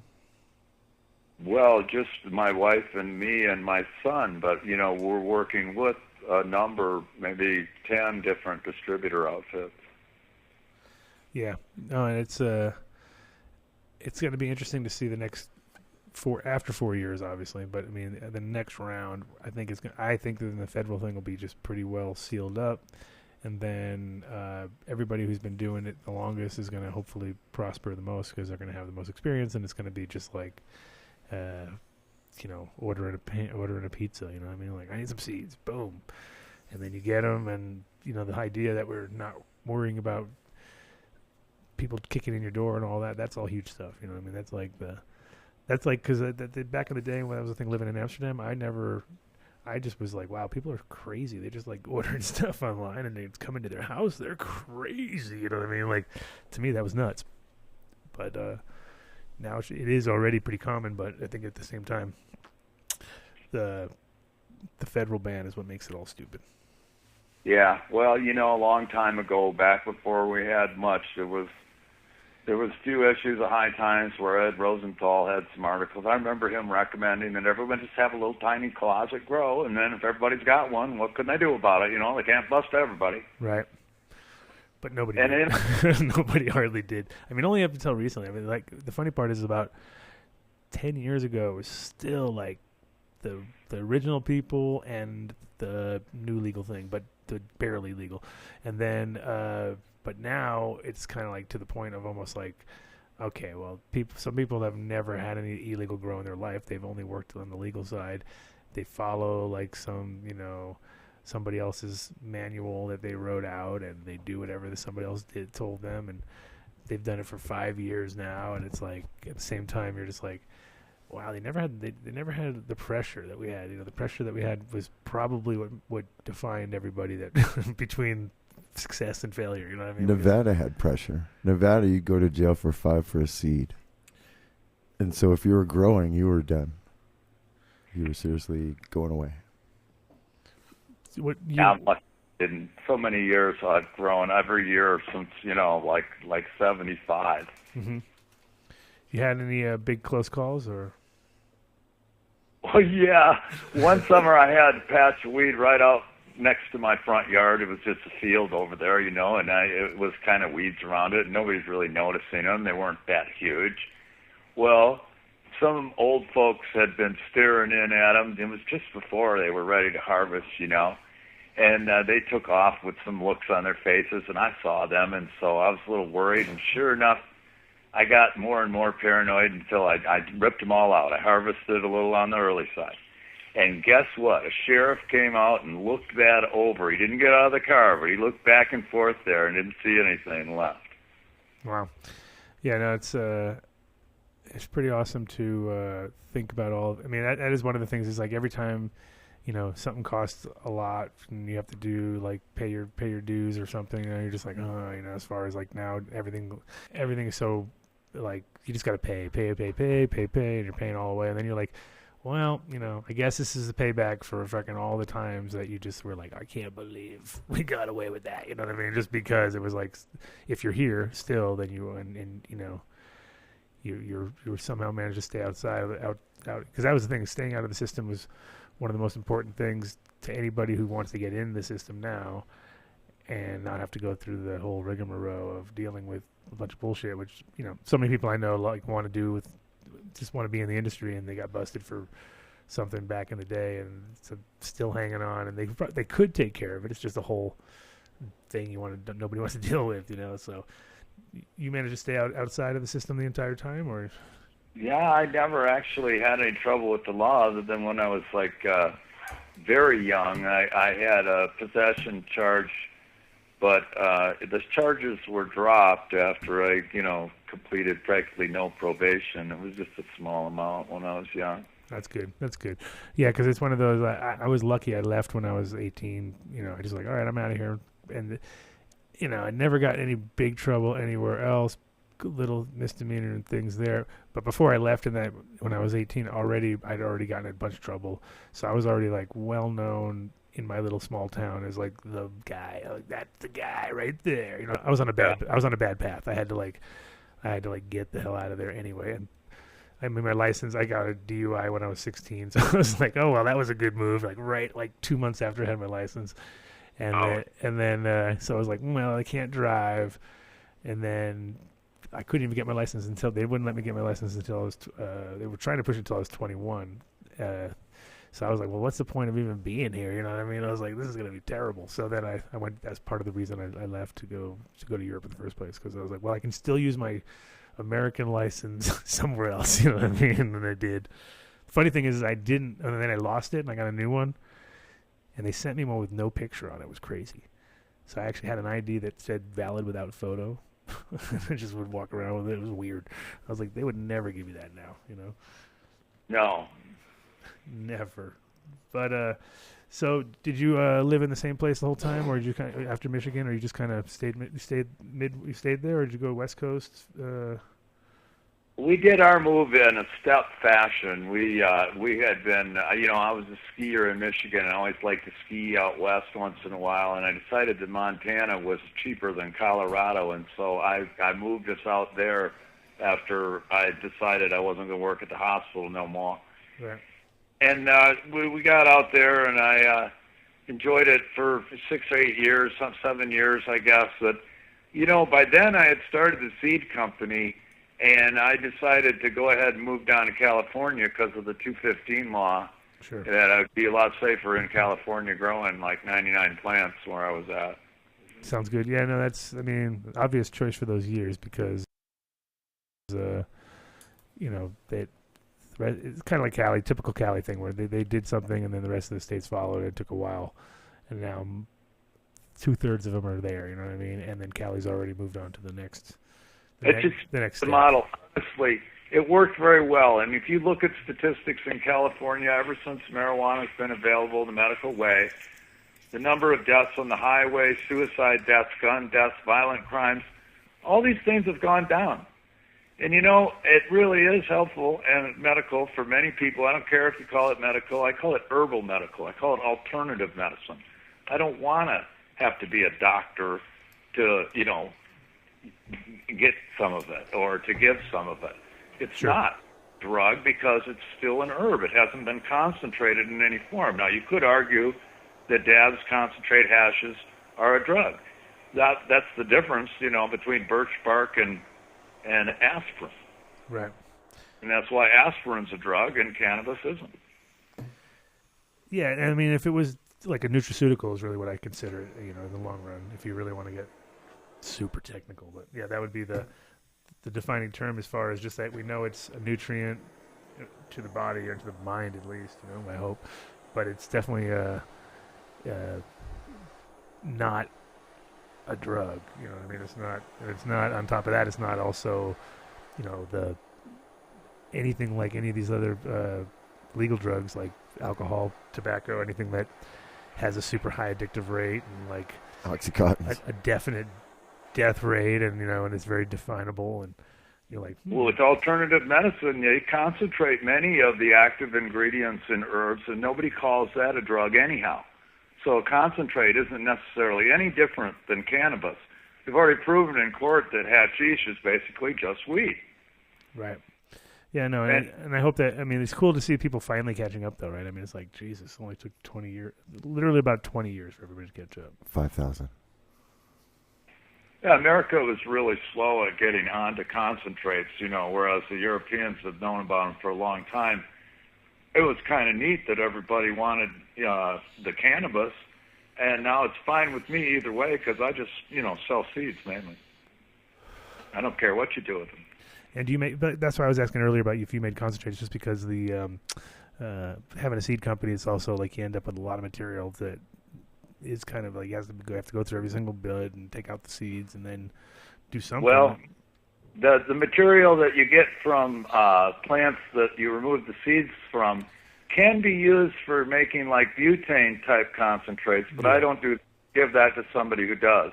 Right. I only use what I grow as flowers and just mainly the sour bubble in order to get this specific hash. You know, I was on Bubbleman's top 5 for a few years long ago. Yeah, no, it's it is like a one or the other. But I mean, that's what I usually do is I give it to somebody to make BHO, just because I've tried to make water hash and dry sieve, and it's always not so good. Like it's hard to get. You don't get that same type of resin because everything has to be grown a little too far. You know? It's just not the same. That's right. I mean, you know, there's a lot of good resin in there, and it's easier to separate, I think, using the butane process, because I used to make honey oil. I don't anymore. And I found that I actually got a lot out of the waste, because those are buds, you know, that you... Yeah. You'd always get like 15% at least, you know, usually. There's a lot of quality in there to be gotten out, but when you try to do it in the water method, it just doesn't work that well for me. There's a lot of all the seed casings are just kind of like they get everything real soaked up and real wet and just kind of doesn't really. The fine powder from breaking them up, you know, it might be that or something, but some of the plant material, even with how many bags you use, it just doesn't come out as high quality. Well, what else people forget is that all that pollen, even though it's not a lot, it might only be like, you know, in a room, it might only be a couple grams off a plant, but it all sticks to stuff, and it's literally like talcum powder, beyond talcum powder, as far as it's got that silkiness. You know what I mean? Like if you had a whole bucket of it, it would feel really weird and dry and kind of silky if you put your hand in it. It wouldn't be like sticky at all. You know what I mean? It has that really weird consistency to it. Wow, that's what that was. Okay, I did that. One time I had a bunch clogging up in not that fine a bag, you know? Yeah, and I think that's the problem, is that people forget that all that pollen's out there too, and that gets stuck in there, and that's like really fine. And it's just like, it is like just the worst. Because what is also a pain in the ass is I used to have a room with a lot of light movers in it, and I was doing a lot of breeding in that room, and then all my light movers would just slide. They would just like keep slipping, and they would never get traction anymore, and I have to clean if I cleaned the pollen off, it would be fine. But the pollen was like, it wasn't sticky at all. It's the opposite of sticky. It's just like slicky, you know. It's like real slick. So it just like, all the wheels on the thing would just be spinning, and I'd be like, fucking pollen, you know what I mean? But it gets everywhere, of course, because it floats super high. And I remember light movers. I had a couple of those, and I had like a T-bar on it, so I could put 2 lights on each one. Oh, we got a call in. Hold on a second. We're gonna have Snow High calling in. If Vinny gets back, or I have to go around the corner. Where's Vinny? You're going to hang in there for a minute while he's on the phone, so we'll just keep do let me hold merge him in 1 sec. Sure.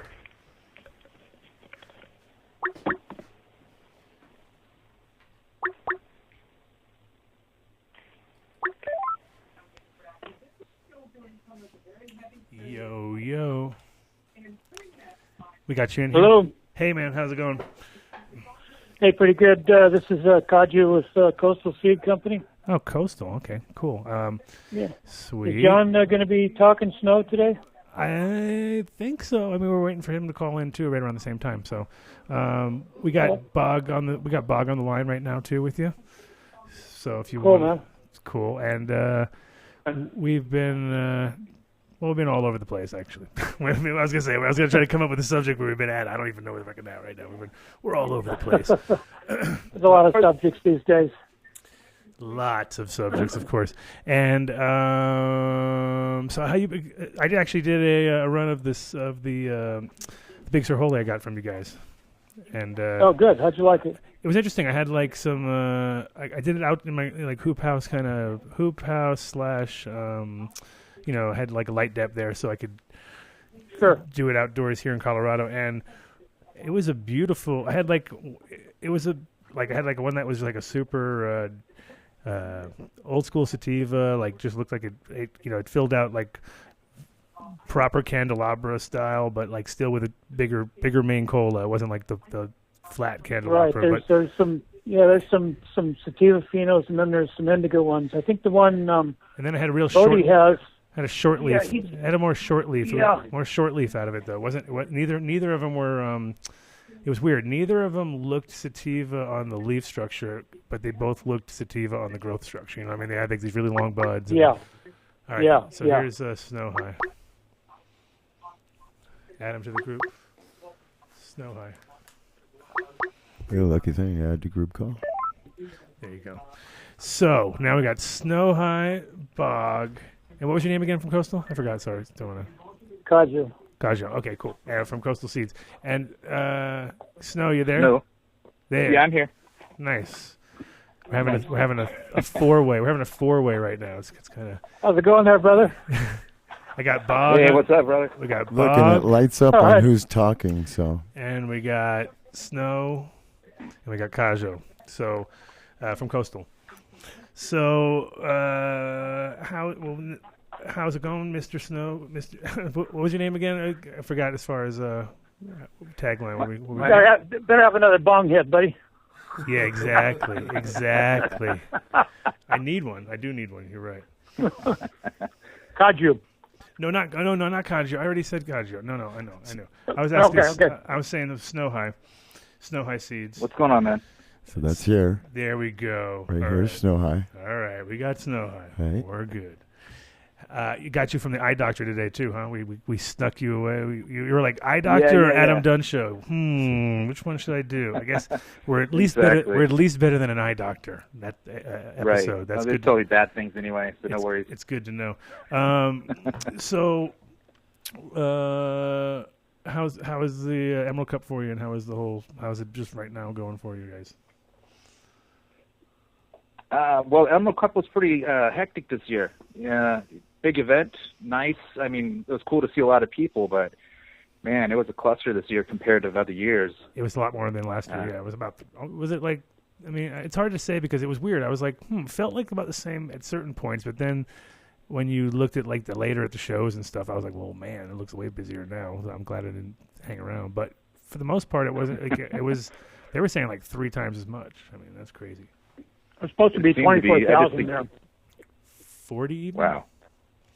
Wow. Yeah, that's crazy because it to me didn't feel like more than 20, but I guess it's you get stuck you get stuck in these little zones over there too, where you just be like, oh my god, Yeah. I've been standing over here for 5 hours in this little area, like, and then you go like around and you're like, holy shit, there's a whole other area of people, just like, especially that Hall of Flowers. I never paid attention. I never ever would go up to that, and then I'd walk around it and go, oh, this whole fucking area is over here. I didn't even see it. So yeah, it starts to get a little crazy. Well, that's the cool thing. Yeah, It is. it's the cool thing when you're not working there, man, because you get to see everything. We never get to enjoy anything because they're at the booth pretty much the whole time. So I was stuck You know, too. get I was the whole- stuck too. I ended up with a booth with my wife, so I was double stuck. Yeah, the booth I had the booth and I had the panels, and that was a big clusterfuck too because they fucked up with their sound guy, and he just like dropped the ball, and everything wasn't set up, and there was no mics, and there was no tables, and there was no nothing, and nobody was coming. It was like everyone kept coming up and going, "What are you doing?" And I'm like, "I don't know." It was like the classic, you know. So then we just took mushrooms and said, "Fuck it." So it was like- sweet. that's usually, but that's exactly the moment. That's how you lost Mitch. We took them, and then like 20 minutes later, they're like, "You guys want to do it?" We're like, "No, I definitely not now. I think we'll just pass. We'll pass at that point." So, Every business. you guys do any kind of collabs together with Coastal and Snow? You guys, Yeah. yeah? You want to go ahead, Yeah. Michael, or Kaju? Sure, we do. Yeah. Yeah, we do quite a bit of collaboration on landrace work and such. That's great. So it's kind of fun. That's great because that's pretty much that actually was the original BOG story, right? We were supposed to meet and do a whole land race thing, so we should have had you guys. This would have been the perfect like panel situation right here. Yeah, it would have been nice, you know. We're but, here. We're doing you know, it. they We're had doing it. big No, we're cluster. live. We're doing it. We're doing it. We're live. It looks like a panel. Yeah, you yeah, guys are let's do 3 it. telephones. You guys are 3 It telephones. looks great. It's You- 3 telephones. You light up when you each talk. It's awesome. Yeah. So I don't think it lights up for them. Yeah, it lights up. Each time they talk, each one will light up. Watch, talk. Talk. One of you guys talk. All of you talk. All of you talk. All right, well, There you go. One. yeah, we were doing landrace preservation for There you go. quite a few years, and then we've been starting to do some like collaborations on various things. Kaju was working with the Vietnamese line that I gave him, and he was doing some stuff with the Koi Electric M10 Afghani Oh, that's awesome. male that kind of made something really nice. That's that literally he one of was those able to strains. work with. And, It's literally one of those strains that I back when because my friends were from Kauai, and they were all about it, and I was always like, I met some people and they grew, they were talking about it, but I never got any genetics from it. But that's definitely one of those on the bucket list right there. I was like, I know people. Kauai Electric. Oh, we need to go. Very few people know that story, even so that's good. yeah, there's still a lot of old heads that have it, and Kaju was able to get some from one of the original people, and there's other various variants that people have, and it's cool to see like what other people have and see what the differences are. And, trying to bring that out into the genetics, and so that other people get to try it. It's kind of like one of the goals here, trying to move forward, trying to bring some of the older stuff back into circulation. Do you do like separate runs that are that, or do you just kind of have already all are they hybridized everything that you sell, or is it these straight? What I'm doing, and what Kaju's been doing, is we've been doing preservations and doing the hybrids. So my first goal is doing the preservation. So I do them pure, trying to find, trying to save them first of all. So you try to save the lines, whatever you can, from like old seed stock, or if you have somebody that has a clone and maybe has something that is same lineage, but maybe a little bit different from, like, say, a Panama region. We're trying to save the lines as pure as possible. And if you can't find them from the same lineage exactly, try to have something that's within the same geographical location, like Mexico or Panama, African, lines, trying to make it as pure as possible. Then, branching out from that point, trying to get something that's similar. And then at that point, if you don't have anything, making the best killer hybrids that you can make. Right. Yeah, no, preservation of land races is definitely important right now, and it's also like it's hard if you haven't actually been there or smoked the original concept of it, because sometimes you'd be like, it's funny if you run through stuff, there's just certain flavors that come out and smells and stuff that you're just like so classic of when you're that kind of, like, you'll go through a lot, you know what I mean? You're definitely not going to hit, I mean, like, you may hit gold right out of the gate, but your chances are usually you're going to grow hundreds, if not thousands, of seeds until you find something sometimes that are like really going to kind of like going within the respect, give you what you think you're going to get, and kind of like get close to something that you're just like, oh, look at this thing. It's all actually without too much work. I could make this work. But for the most part, they're like some crazy shit comes out, which is. Well, everybody's like commercial. It's either got to be like, is it for the head, is it for quality, or is it for commercial? If you're growing it for commercial purposes, you're probably not going to grow out like a 13 or 20 week sativa. Something that's going to go. I have something growing right now, still, and it's January outside. So most people can't grow outdoors that long. So if you're going for commercial reasons, that's not going to be something that person's going to want to grow for a year. It's just not viable. So most people don't even get to try something. I try to convince people, if I'm ever doing like a build out here or showing people stuff, I'm like, I would devote like one room to at least 12 weeks, you know what I mean? And just do something special. And they're like, oh no, they all just want to design it so it's like literally cookie cutter where it's 8 hours or 9 hours and it's just boom, boom, boom, boom, boom. They don't want nothing. Yeah. And I'm like, well, everybody's spoiled. I'm like, it doesn't really work that way. I was like, there's a lot of shit that's later than 10 weeks that is where all the magic happens, and you got to be able to tweak the room a little bit too. I believe that the 12-12 doesn't really work for a lot of those long flowering. No, you need like 13 and a half hours of darkness, and that works a little better. And, for veg periods, most people don't even need like more than 13 hours. You can kind of trick your plants into staying in veg just with a dark period or one light period right in the middle of their dark period. Yeah, and you save a lot of electricity if you're doing it indoors. Right.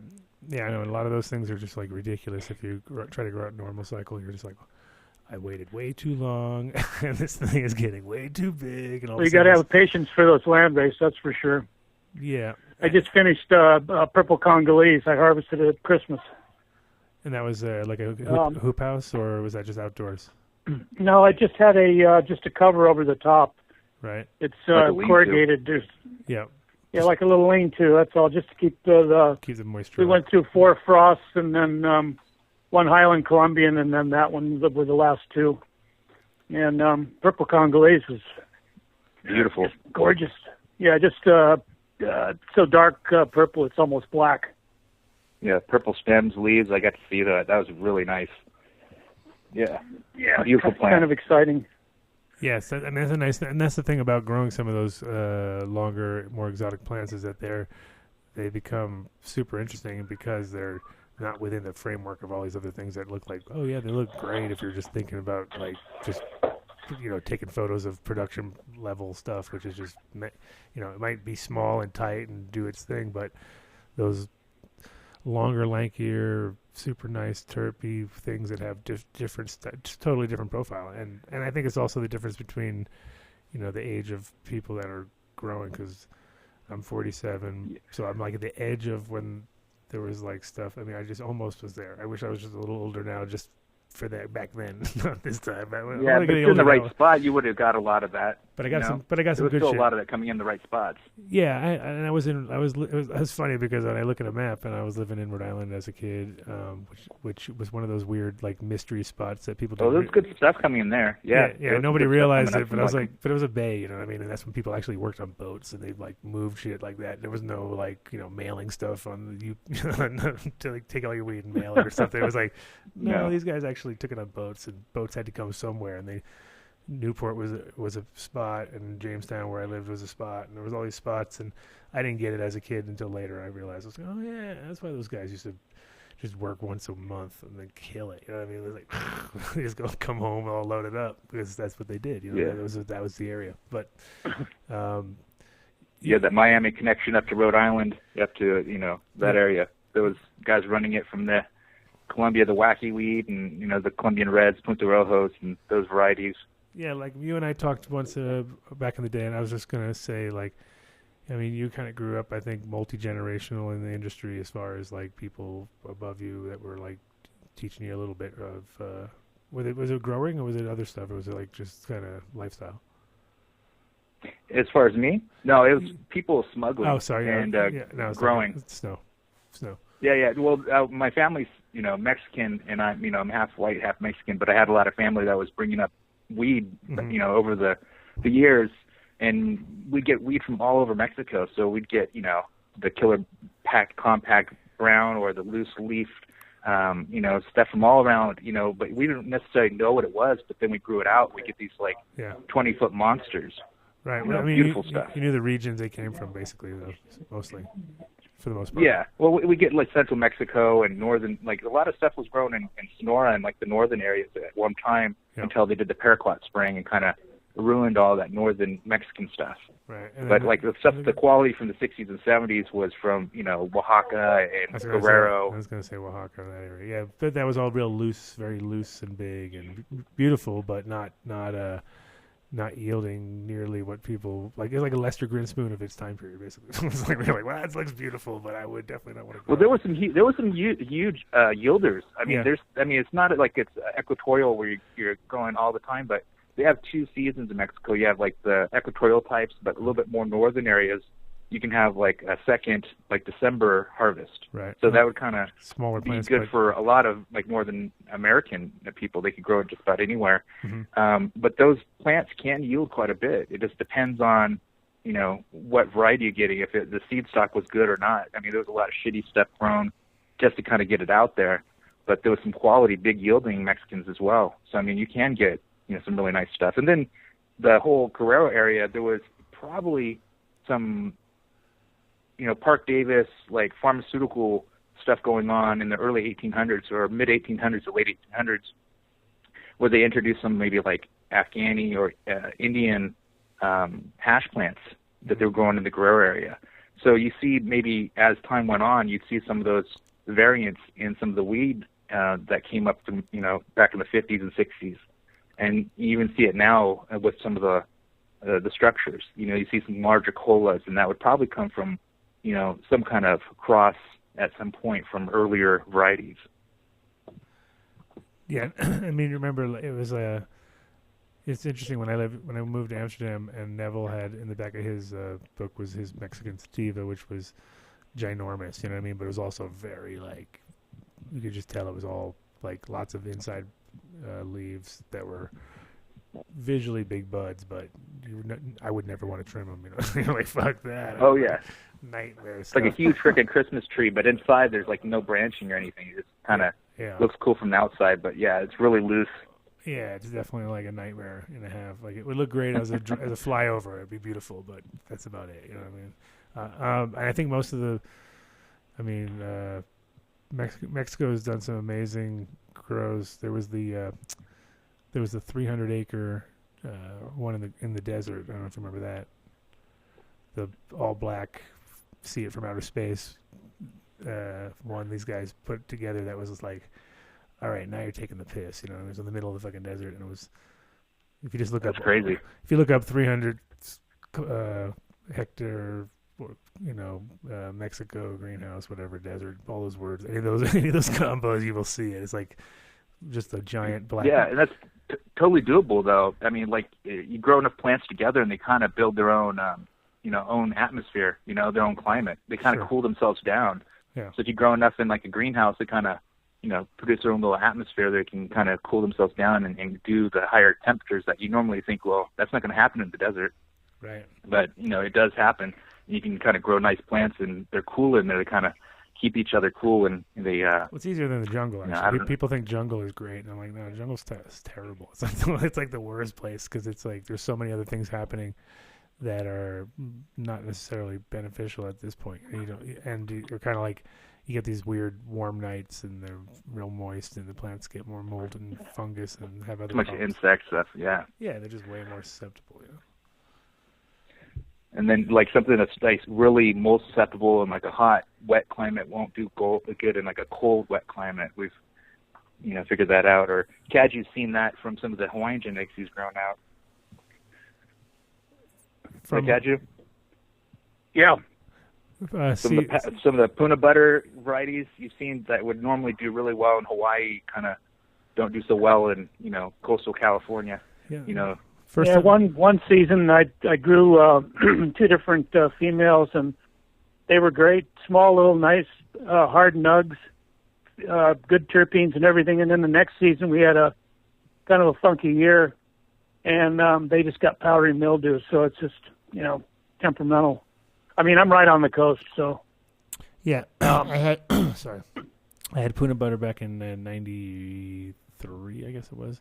And my friend came back, brought seeds, and he basically said, that he got so paranoid when he smoked that weed that he, left the party, because he was greedy, and he sat in between everybody, and, they were, kept passing the joint. They kept passing the joint, and he kept, going, oh, yeah, I'll take it. And he'd, take a hit, pass it over, turn it, and, he said he did that, 3 times, and he thought he was being funny, and then all of a sudden it all just, slapped the shit out of him, and he was like, oh, God, I got to go back to my room. Went back to his room, and didn't even go to his bed. Went to his closet of his hotel. And his wife was like, "What's wrong with you?" And he's like, never mind. So they went back, found the guy, got the seeds, and then gave them to me, and I grew them out. The first generation were bright yellow, green, and all leafy. They were the worst. My friends thought I was joking. Really? They thought I was. That doesn't sound like it. They thought I was joking, and I was all, I don't know, dude. It looks like it was weird. It was very very rounded leaves, not very much serration on the leaves. You know what I mean? They had a very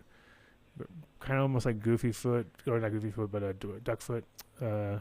Did it go out of it though as it flowered? Did you grow it out to maturity and then it kind of got more serrated? No, it was a problem. The first generation was real leafy. It was one of those things where it was one of those wow, these plants definitely, they smelled really good. They had a real deep kind of chocolatey kind of smell to it, almost a nice, good smell. Like a coffee? Yeah, it was really oh, this smells good, but then it wasn't there's no bud structure, And then we took cuts, and then that's when it was we found out of because we did a bunch of them, and they were all very leafy in the first generation. The second generation, they kind of became a little bit more usable, and we found workable material, and then we inbred from that point on and got something decent. But it was definitely didn't like the inside. Didn't like the inside of Amsterdam when my friend brought it straight from Hawaii, gave it to me, And then it was like, what the fuck is going on? I was in like an apartment, behind some those Amsterdam apartments are small too, man. I've been there. Yeah, a little shopping mall next door and like a shitty little apartment and a little cutaway thing. So it wasn't like it was an idealist Grover. It was okay, but it was like, wasn't perfect, you know what I mean? Nothing like now. And so the first, it definitely came out like scared. It looked scared. It looked like a scared little leafy weird thing, but yeah. I'm sure there was. I've had some like that. The first stuff I was getting from this guy who was living in Volcano, like little, native population on the Big Island. He was giving me some of the Puna butter, and he gave me a sample of the Puna butter crossed with Molokai, and that stuff was so strong, man. I mean, it was so like narcotic, but at the same time like sativa. It was scary stuff, man. I mean, it would be like a. Gave you the edgy high. Yeah, it was really like intense, like a physical high, but at the same time, you feel the island vibe. So it was like killer, like the mountains were kind of singing to you, kind of gets a vibrant, island vibe, and it was really nice. It was like a chocolatey, mango-ish type smell and taste to it. That weed that's grown in the islands has just got this like great taste and effect that you can't really get growing other place. I think a lot of weed that people think is Hawaiian, if they've had the real Hawaiian, it's like you can tell it's way different than other weeds. It's just, the vibe of the island stuff, I guess. Where did a friend of ours, Zulu Priest, wants to know where you got your Durban tie from? Snow. What's that? Yeah, I got to cut out, you guys. It's good talking with you. Hey, man, nice one. You get a shout out for Coastals? You want to do a shout out for Coastal before you leave? Yeah, I'll talk to you guys another time. I got to get out of here. All right, no problem. All right, we'll see you later, man. All right, take it easy. Peace.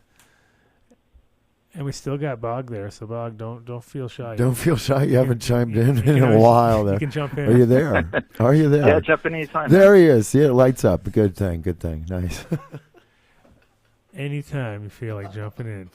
Because you and Adam had a great conversation. That is definitely worth repeating. All right. That was good shit. Back out of the conversation over there, Jesus.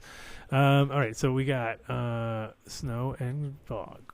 Snow versus Bog, quick, go. It looks like we're on a game show because we have two big We've phones. eliminated. We have two big phones, so, like no faces behind it. So I was going to say, I'm close to Northern California, and I'm right in the redwood forest and fairly coastal. So, like, the biggest problem here is, the trees are so damn tall, you don't get enough light to grow outside hardly. But I have tried growing outside even here, and I've found out, like which of my strains resist mold the best. And it just seems to me like indicas are the toughest to do, and that the sativas, even though they finish later, seem to resist the mold better. Sure. Right. I think so, too. I mean, indicas in general, they get it in the middle of the leaf, you know what I mean? Whereas the sativas, they don't get it on the leaf at all. Usually, they'll kind of get it. If anything, you'll end up getting it sometimes on the bud, just because the growth is so much. You know what I mean? But for the depends if it has a canopy or not. Yeah, but for the most part, if they're getting really tall and crowded and all that. Yeah, but indicas you can get them like really just inside the curl of the leaf because there's so fucking much. You know what I mean? There's so much foliage going on and so much. Transpiration. Yeah, the damn worms will get them right to the buds. That's a big problem with the indicas. They wrap around the buds, and if you don't get those worms before it's too late, then they shit and you get mold everywhere. It's just pretty sad. I tell people the truth. I mean, I ask what conditions they're growing in, and I let them know, like which of my strains anyhow resist it or just don't have as much of a problem. But some of my best strains are very indica and not long flowering. But that's the thing. They're fast, but they'll still mold on those nights when it gets cold, Yeah. Right. The temperature swing is always the key. I mean, that's when you gotta be careful, because if you're indoors, it's like that's your do or die moment right there. Like it's like right when it starts getting like really crazy daytime temperatures and then nighttime temperatures, and if your rooms aren't, that's the whole thing. You just want your room climate controlled properly, so then you don't have to think about it. But some people still are just like, yeah, let air in, and it's like, yeah, you're like definitely going to be hurting because there's certain times where you can't do that. You know what I mean? You have to rely on mechanicals to actually make things work. Yeah, I have a large dehumidifier, and if it goes out, the mold is going to start in about a half. Right. No, it sucks too because a lot of people get hung up on certain strains because they have sentimental value / commercial value, whatever. And unfortunately, those are a lot of times the most susceptible because they're the ones that have been the most clones and the most, the most sort of worked hard. And it's not you need a sacrificial lamb, like a plant that you want to sacrifice to the other plants. If you can get one that, the disease will go to that plant versus the other ones. Sure. Yeah, exactly. Sometimes you can do that. Yeah, you go for the one that gets it, and then it's kind of dangerous. You're walking a thin line, but if there's one that gets it, but not gets it like systemically, where it just gets it every time because it has it, but like more where it's has the ability to get it and use that one as your, like you said, sacrificial lamb. Because you never, exactly. Because there is ones that will actually work, and that will work with a lot of things, because sometimes they don't, as long as the airflow is good, if that plant can be isolated and there's no airflow that goes from that plant, and you can still treat it sort of mildly, but don't let the stuff get out. It's like, that's crazy. Yeah, well, you can use like organic methods, to try to combat some of the stuff, like sulfur or copper soap, or like things to kind of break that down, or those bacteria, nematodes. Mm-hmm. They'll help kind of get in there and kind of get the bacteria, before it becomes a problem. Yeah, or the fungi, where you get awesome. overpopulate with the good stuff versus the bad. Perfect. Yeah, no, exactly. If you can get your rhizosphere super healthy, and then your plants are going to be super healthy, and then all of a sudden it's like, hey, look, I'm not having any problems, and then you don't even think about it, because that's the problem. You need it. Yeah. That's the problem with a lot of these people now, is that they're hitting brick walls because they've been working with so many chemicals, and all of a sudden they're getting to the point where you're not allowed to use them, which is good for the industry for sure. But right. We all know, as guys who have smoked lots and lots of weed over the years, that we all smoked all the stuff, so much Avid and so much other stuff that it's not like we're not, I don't think we're damaged. We're not that twitchy. Too twitchy. Exactly right. Think how much better we'd be if we didn't smoke all that. But no, in general, our standards have gone up, so the point of like, wow, people are, the underground weed. That's what makes it work. For a lot of people, maybe is the Avid in the end. You know what I mean? So who knows? To be honest with you, I'm all organic. I don't really have much problems with my buddies that still want to use like the chemical methods. They usually have to keep using them. Even if they like go organic for a little bit, they kind of have a little problem. They go quick to get something chemical, and then they have to keep using it to kind of maintain. It's kind of a shitty problem. It's kind of like a drug user. You got to keep using it to keep down everything. Well, if you're going to go to the trouble of growing indoors, it's really organic. You get the highest quality, the best taste in the flowers. We've all seen it for a long time. Oh, yeah. Just like fruits and vegetables. Yeah, exactly. Yeah, and there's a lot of flavor that comes out, good tasting strains. It's a shame, that the people don't. It's not hard to do organic either. You can put a lot of work into your own soil mix, or you can buy pretty much neutral organic stuff and use good organic feeds. There's really not a lot of extra work. Well, yeah, and I also tell people, like, I think pretty much everybody who's responsible or whatever, who has kids and is probably buying organic food anyway for their kid, most people didn't have the ability or didn't have the foresight years ago to have that. But some people did. I had a 50-50 because I lived with my mom, who was all mostly organic most of the time because she was in spiritual and eating really good food and stuff. And then I'd go live with my dad in Queens and eat the worst food ever. So I was like I was bipolar maybe in my food habits. But I ended up going to the healthy side as a kid. I figured it out when I was like 18. I was like, all right, I'm only going to eat organic food, healthy food, and that's been a pretty good blessing because in the long run you're like, well, shit, at least I picked a good one because now there's food to eat, because for the longest time there was nothing, I go to Holland and they had the worst health food stores because they would sell had to be crunchy and crusty, it couldn't be nice, and then in Whole Foods is like crazy nice and super expensive. So really, I've eaten there. The food was so good, man, but I never really shopped there, so I can.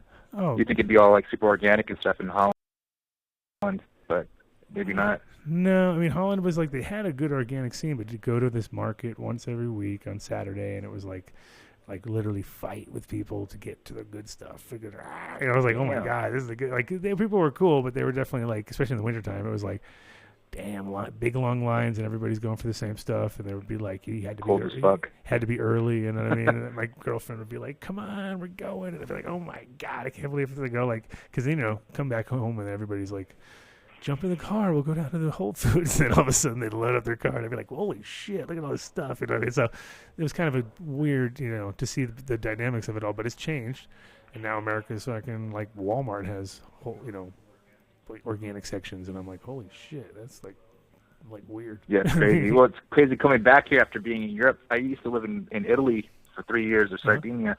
And then coming back over here, you kind of like, wow, the supermarkets. It's like, yeah, you're all excited for a little while, Oh yeah, it's just crazy. Oh yeah, and then you get sick from the food, so they're trade-offs.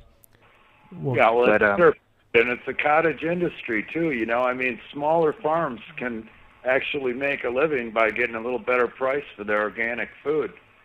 Yeah, and I'll pay more. We all pay more. Every local community. Oh yeah, I'd pay extra.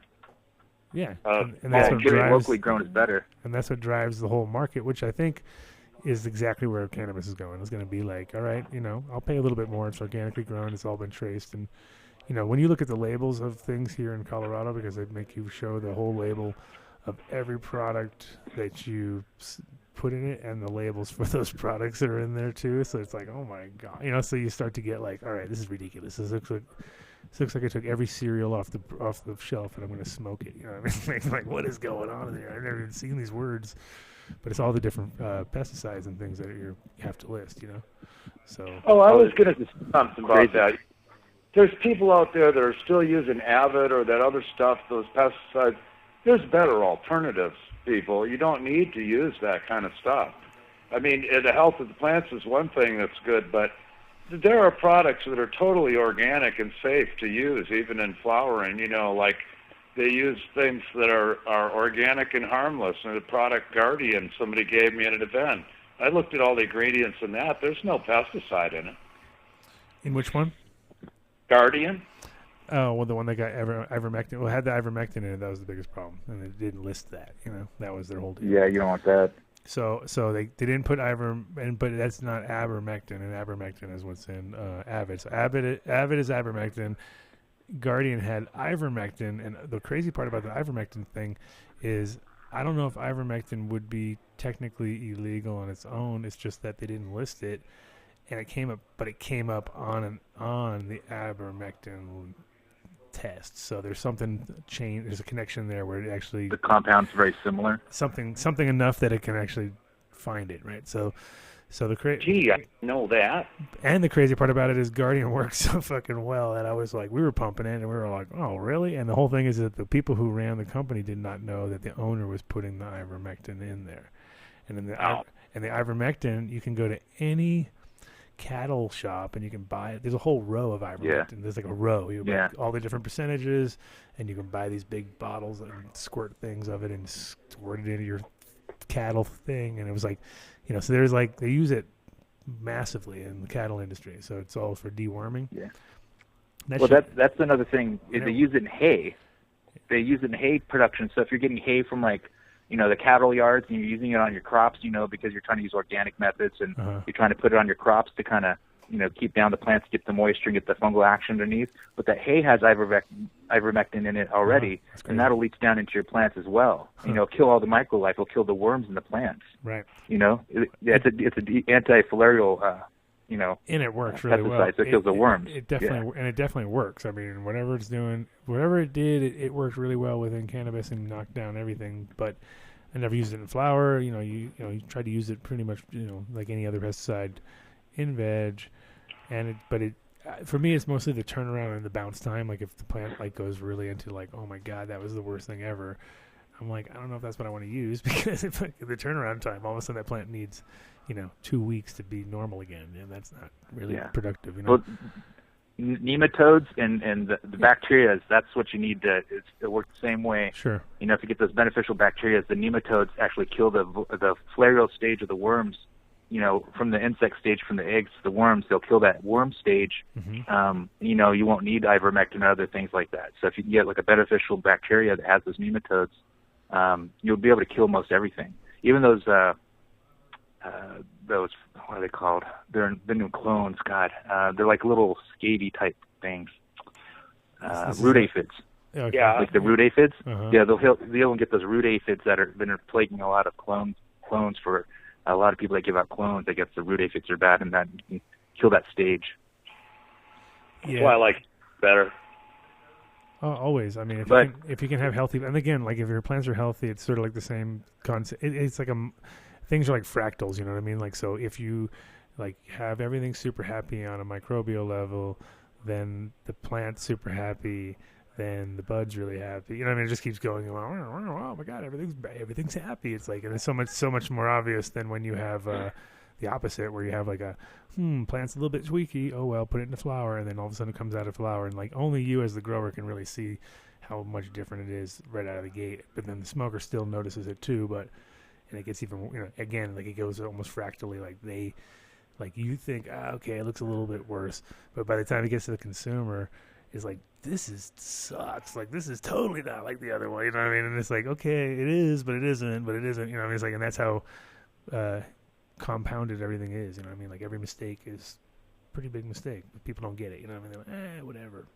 Yeah, well, whatever freaking cost you. You know what I mean? Like, and that's kind of cannabis world 101 as far as long time, like just growing in general. Every little mistake is amplified till the end. You know what I mean? So, and breeding is even worse.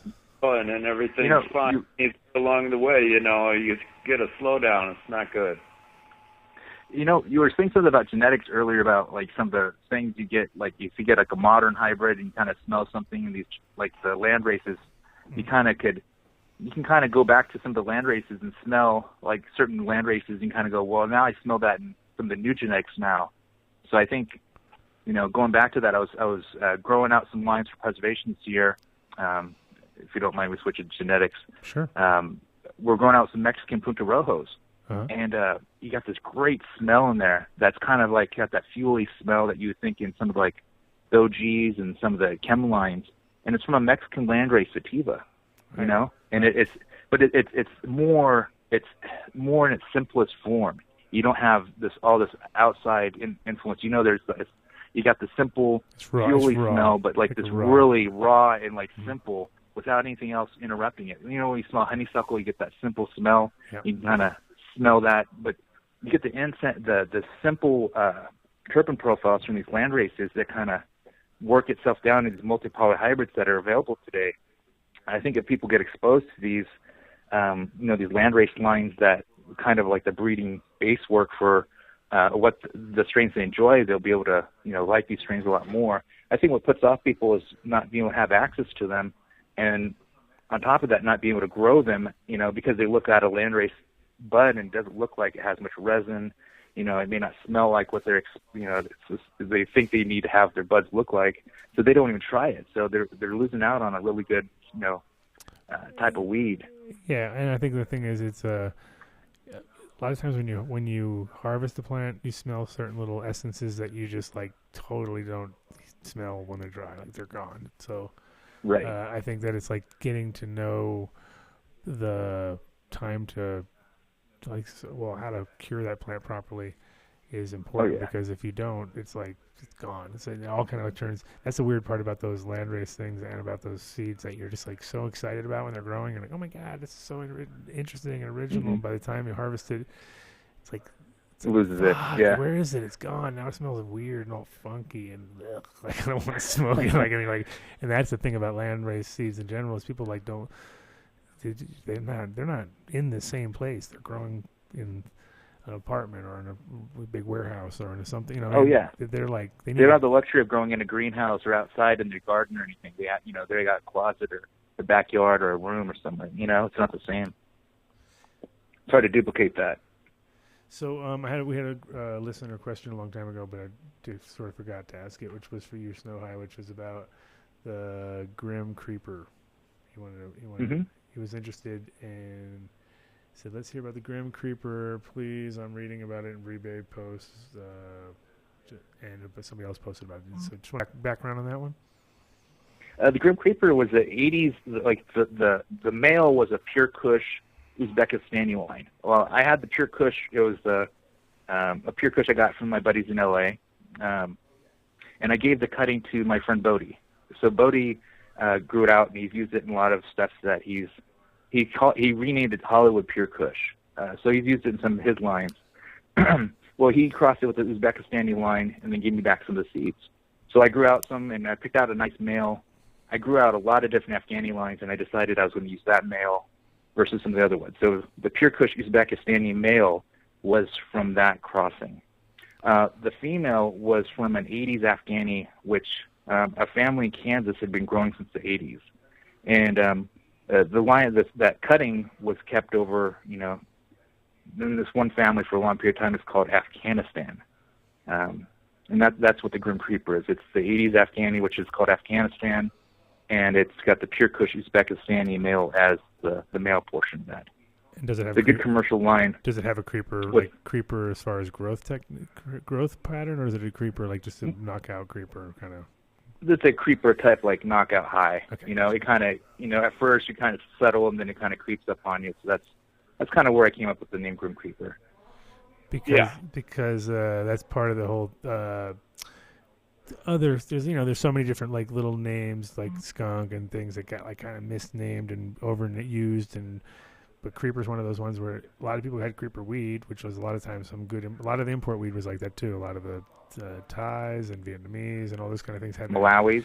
You get some creepy Malawis, and you get creeper phenotypes too. So Oh, and that's what I wanted to ask. I wanted to ask Coastal, and I guess talk to you about it too. But was the realization recently that and I think Mo might have talked to you about it too. That the whole Sage story background to that was like that we see the Malawi connection now more than anything because of the sort of reference to Chamba. You heard of Chamba? Yeah. There's Chamba. Coastal would have he knew some of the guys that brought over some of the sticks for the Chamba, and I guess it was a portion of Lake Malawi, but there was another lake involved too, which was I forgot what border area, but that Chamba was a specific area of the Malawi that was coming through. Yeah, and that was one of those weird, like one of those weird, like, oh my God. It's like when you do one of those ancestry tests, you know what I mean? Like, you're like, no. Right. I'm Chinese. Fuck. I thought I was American. I'm Chinese. But yeah, that's where you come from. There's a lot of background to everything, and I think that was one of those. But it was pretty interesting, too, because it was like, oh, Chamba, okay. Well, that literally is just like saying,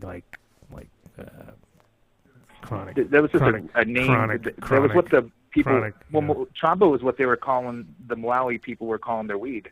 Kind of like in Ghana, they're calling their weed way. Like we, they call it we. Right. Or they call it Jawi, like God's weed.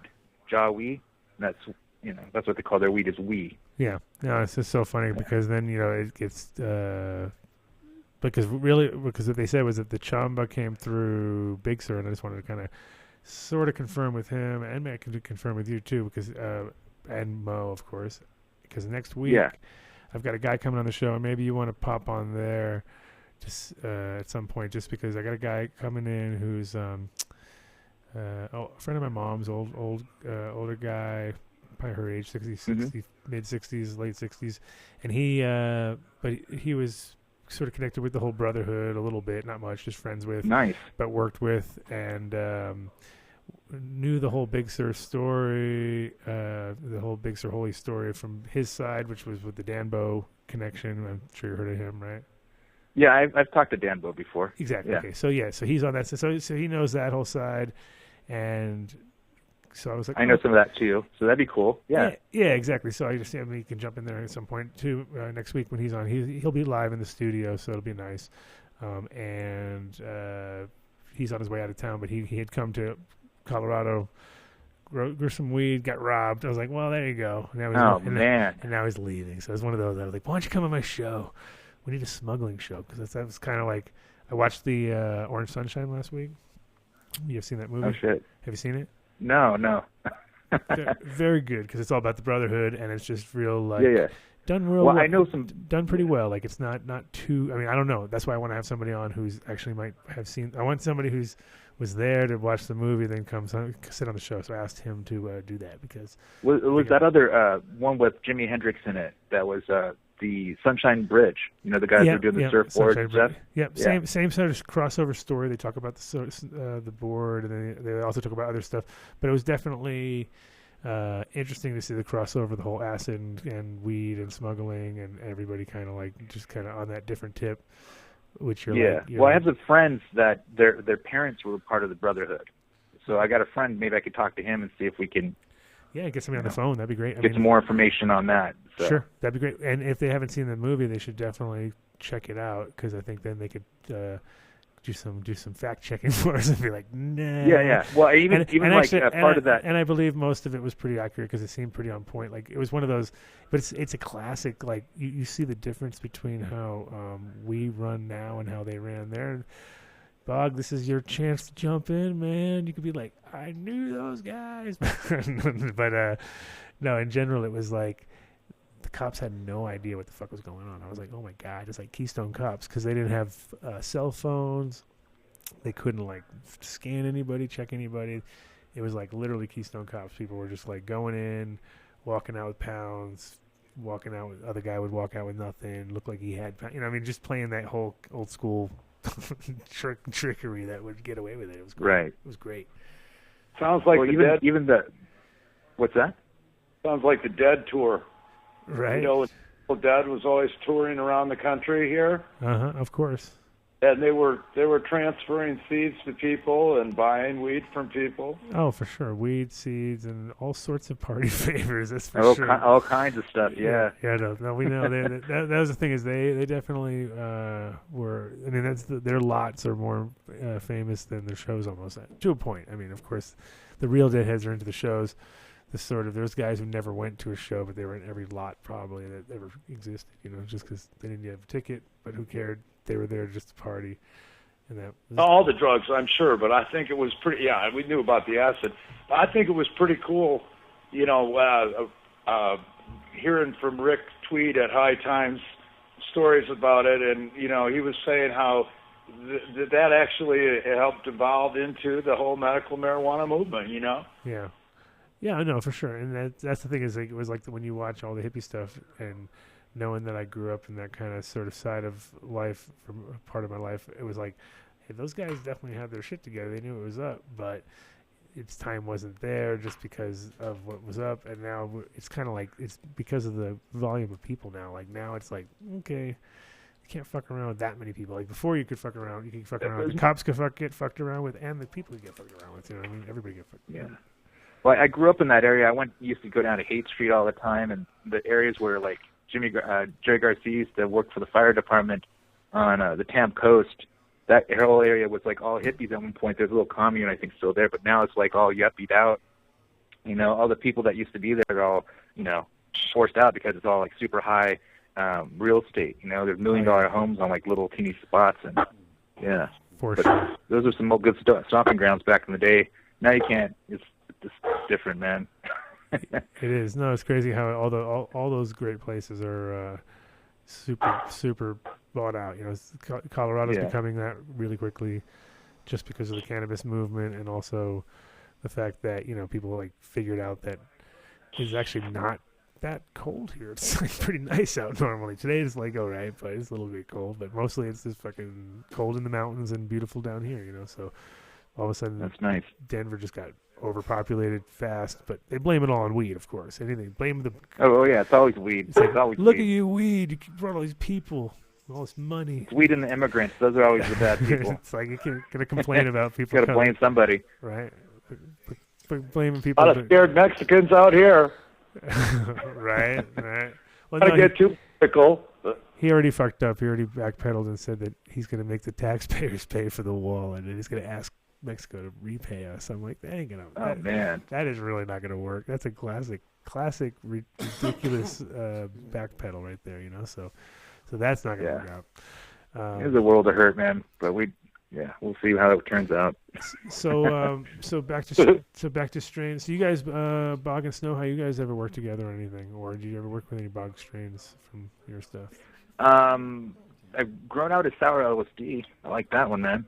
And I've talked to you, Bog, quite a few years ago when you were at the High Times Cup up in San Francisco when I was across the bay there. But I don't even think you knew who I was. Well, a lot of us don't know who we are until we talk to each other. Yeah. So I am so busy at the booth. It's just me and my wife in there, you know. Right. And at the Emerald Cup Saturday, it was like unbelievable. I mean, we were so worn out at the end of the day, but it was great. Yeah, it's a nice worn out, but yeah, I know what you mean. It's even just walking the length of the food from the food court thing to back to the smoking area. It was like it take you 20 minutes sometimes just to walk, just because you see everybody you know. You'd be like, hey, yo, what's going on? You know, what I mean? It was like it's crazy. It's a bit to catch up overwhelming. with people. Yeah. You couldn't even walk at the Emerald Cup. When I was supposed to go down and be on that panel, I mean, outside the building, I thought it wouldn't be so bad. You know, these big wide walkways. It was just jammed like a herd of cattle. And, at first, at the beginning of the event, everybody's walking real fast like they got somewhere to go, cruising right by. And then as the event gets on, they all slow down a bit. And then by later in the day, you can hardly walk at all because they're just sort of circling and backing up at all the intersections, because they've done too many of the free dabs. Yeah, the damn free Oh, dabs. no. Those damn free dabs. But, Hey, Andrew. It's worse, man. We had one guy sit down in our booth and throw up. Well, shit. That's never good. It It is if you get the right photo, though, or the right video, and you'd be like, look at this guy. He smoked one. Yeah, I was never good. belong. I says, look, man, we did our best here. You're going to have to go. Well, people, if you tell people that you got weed that will make people puke, they will come. I'm telling you.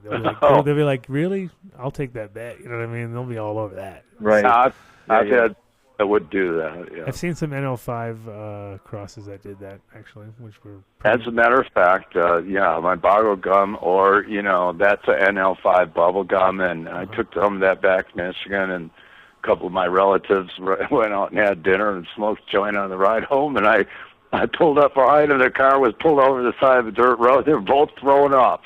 Right. They said, we smoked that joint, we made us barf. Well, that doesn't sound good. No, right? And you're like, smoked it 100 times. It was really strong. Yeah. No, I had I haven't had any of that type of weed for, I don't think ever, but the stuff that just make you sick, the old 80s, like, it was during the KGB days, when you get the killer green buds and the stuff was so hashy that it kind of make you sick because there's so much resin coming off the buds. It never made me sick. That, I think they smoked too many cigarettes, and when they smoked that weed, it was way better than anything they'd had in a long time, and they'd just eaten, and they had a coughing fit and probably threw up. But they both that's probably it. together. I never threw up from any weed, but I just remember that hashy stuff back in the day. It didn't have any real, some of the pure Afghanis really didn't have much, taste, but some of it was just so resinous that, just coated your lungs, man. I remember having to clean out the metal pipes that we used to get, and, one or two hits, and then you have to clean out the screen and the pipe because there's so much resin. Yeah, I remember we had this kind of curly Q snake pipe thing that we had when we were kids out in California. I was graduated high school, and I went to California. And we were smoking this California weed that we bought a pound of, I guess, and we were smoking so much of that. All these drops of red liquid, I've really never seen that much build up in a pipe before, and the stuff was, horrible, Yeah. No, I grew up in Northern California, so that was the same kind of stuff. That was some pretty good bud. I mean, even the leaves. Yeah. Or even the shake was as good as a lot of buds you see these days. But yeah, that's why I was surprised. It was it was like a kind of compressed pound. It was a nice green. I just remember for a long time. This was 72. And, coming from Michigan, we'd get some of these really good Mexicans very rarely, would actually make it to Michigan. The people on the East Coast were a lot luckier than us up in Michigan. We'd have dry spells in the summer that would go as long as 6 weeks. There'd be no weed around or anything, even longer than that. And I think that's terrible. I always had weed, but there were times when I had to go through these dry spells, couldn't get any. Back in the day, that was literally wasn't like we were had to grow our weed. Like it got worse and worse. First it was had to have weed all the time. Then it was like you had to be growing weed all the time. Then it was like you had to be having hash all the time. Then you had to be, it was like, it made it harder on yourself. For me at least, it made like every year got harder and harder. It was like, all right, now I need to have, and it always had to be the best. Couldn't be just like any old weed or any old hash. It had to be the best. And now it's like, you're like, all right, I'm totally giving it, handed over to other people. I'm like, you guys do all the work because I know how much work's involved. Bubble hash, guaranteed. Oh yeah, way too much work. You know what I mean? But it's worth it. But it's one of those things where I'd rather make one guy super happy than try to make myself miserable. You know what I mean? It's like, there you go. We'll all be happy in the long run, but. Obviously have to give up a bunch of it because you know how much work is involved too. So you're like, fuck. Part of the fun of it, we just couldn't just be seeds, but it's great to have jars of our flowers to show what the seeds can grow, and then to actually have some flowers that they can buy or some hash made from it. That's huge. And of course, that just helps. The stuff that we can actually show them flowers of, we always tend to sell more seeds of that kind. Yeah. Love to shop. Same way. Except when you have 100 different strains, and you can't fucking do that.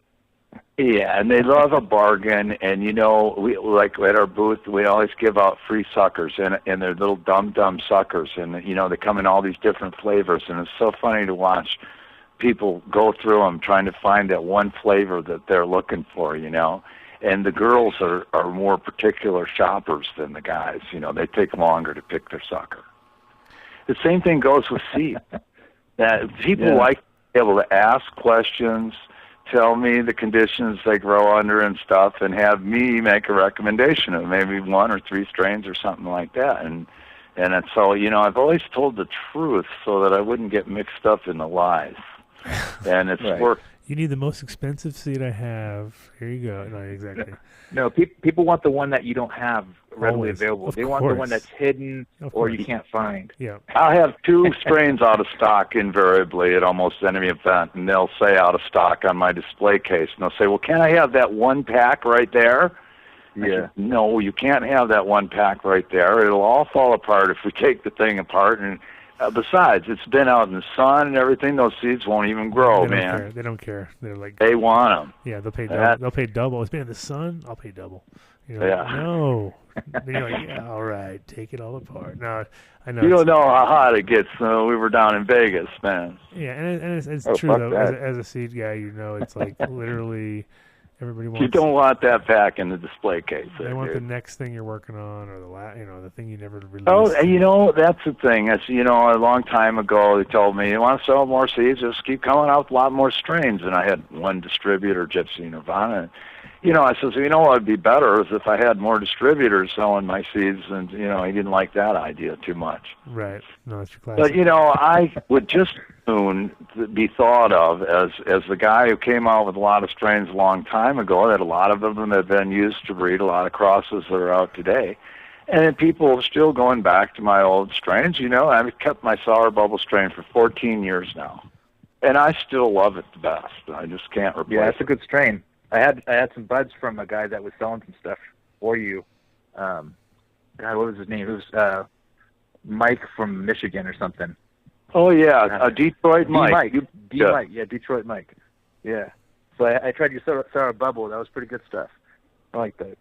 Well, thank you. It's kind of Bubba Kush with a little touch of skunk in there. Right. Yeah. Anyhow, I really like stuff too.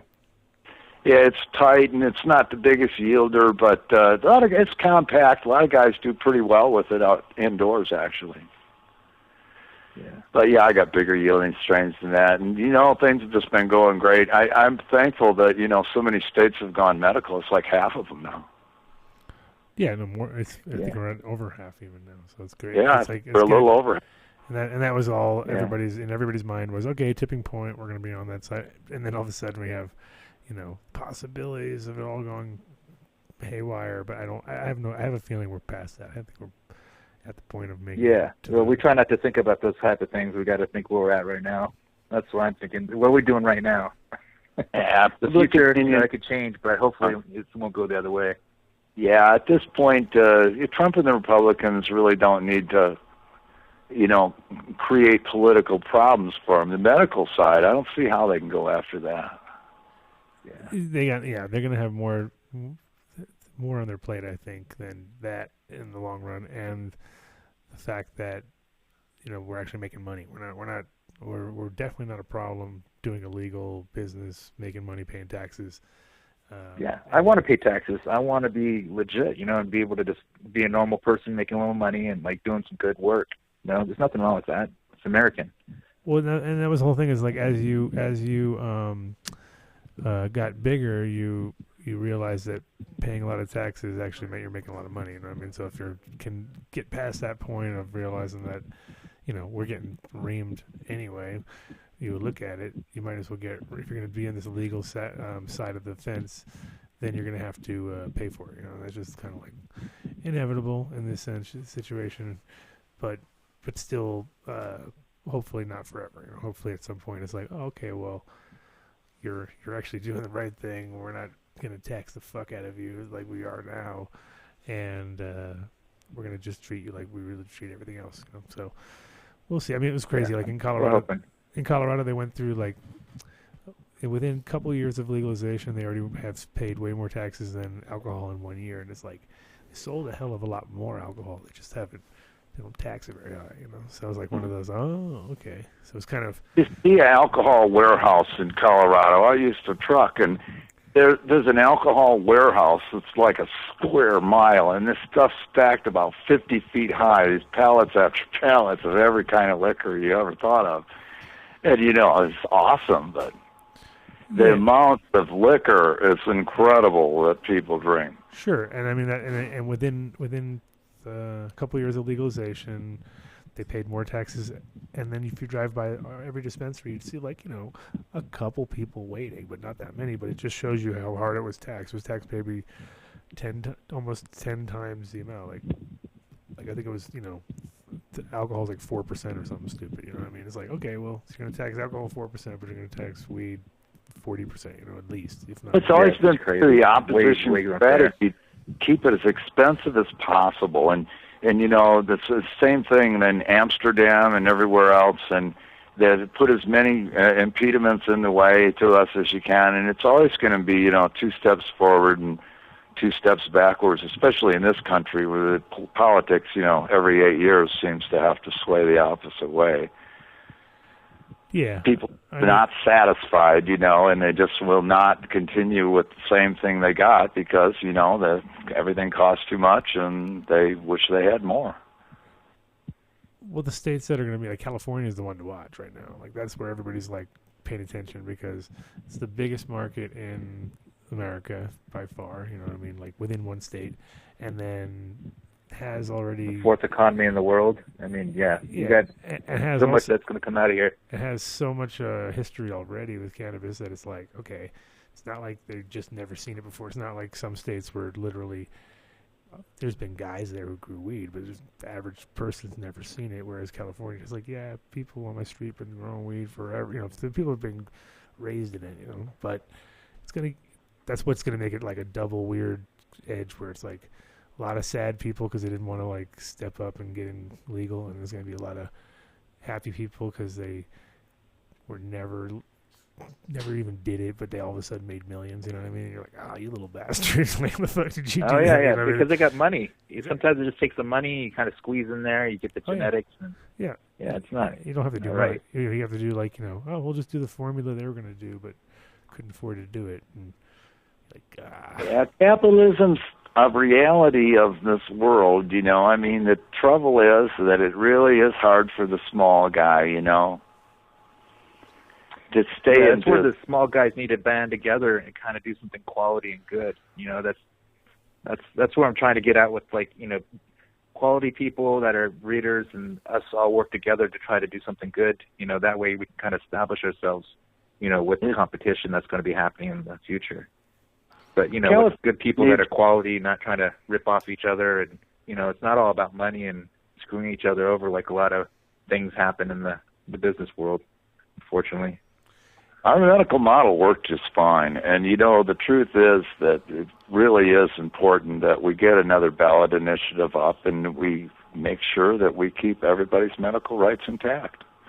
Yeah, no, I agree 100%. And I think Colorado's going through the same thing. They're trying to like limit growth indoors. In the cities, you can only do 12 plants, and if you're in like a agricultural spot, you can do 99 max. There's no questions any other way. Well, the people in Arizona, have you heard about that deal there? If you're within 25 miles of an outlet of cannabis, you can't grow any. And so they made sure they had one about every 25 miles. Yeah. And you have to find some place way out in the wilderness to get outside of those zones. Yeah, that's nuts.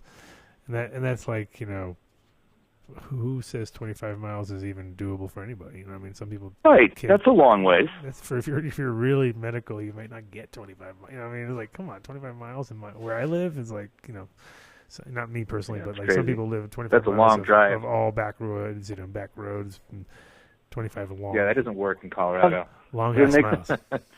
There's people that live in little burgs with no cars and they can't even ride a bike. I mean, we're talking about, medical marijuana patients. A lot of them really are cripples and arthritic and all kinds. My wife and I are truly medical, and, it helps us a lot. I wouldn't like the idea of, having to drive and get it from someone else. Why shouldn't you just grow your own? Yeah, and even on top of that, like the concept of like driving anywhere is really like out of the question for some people. So it's like they have to like get a Uber or get a car to come, or some friend. Or it costs a lot of money. Yeah, sometimes it just becomes really expensive. And we're talking about something that's like being slightly recognized as medical. I would I'm always like emphasizing don't push the medical too hard, but being medically recognized, at least in this situation, and that becoming like not even taken into effect. Like, okay, well, if we're talking about like medical people, we might want to just not put miles on it. We might want to put like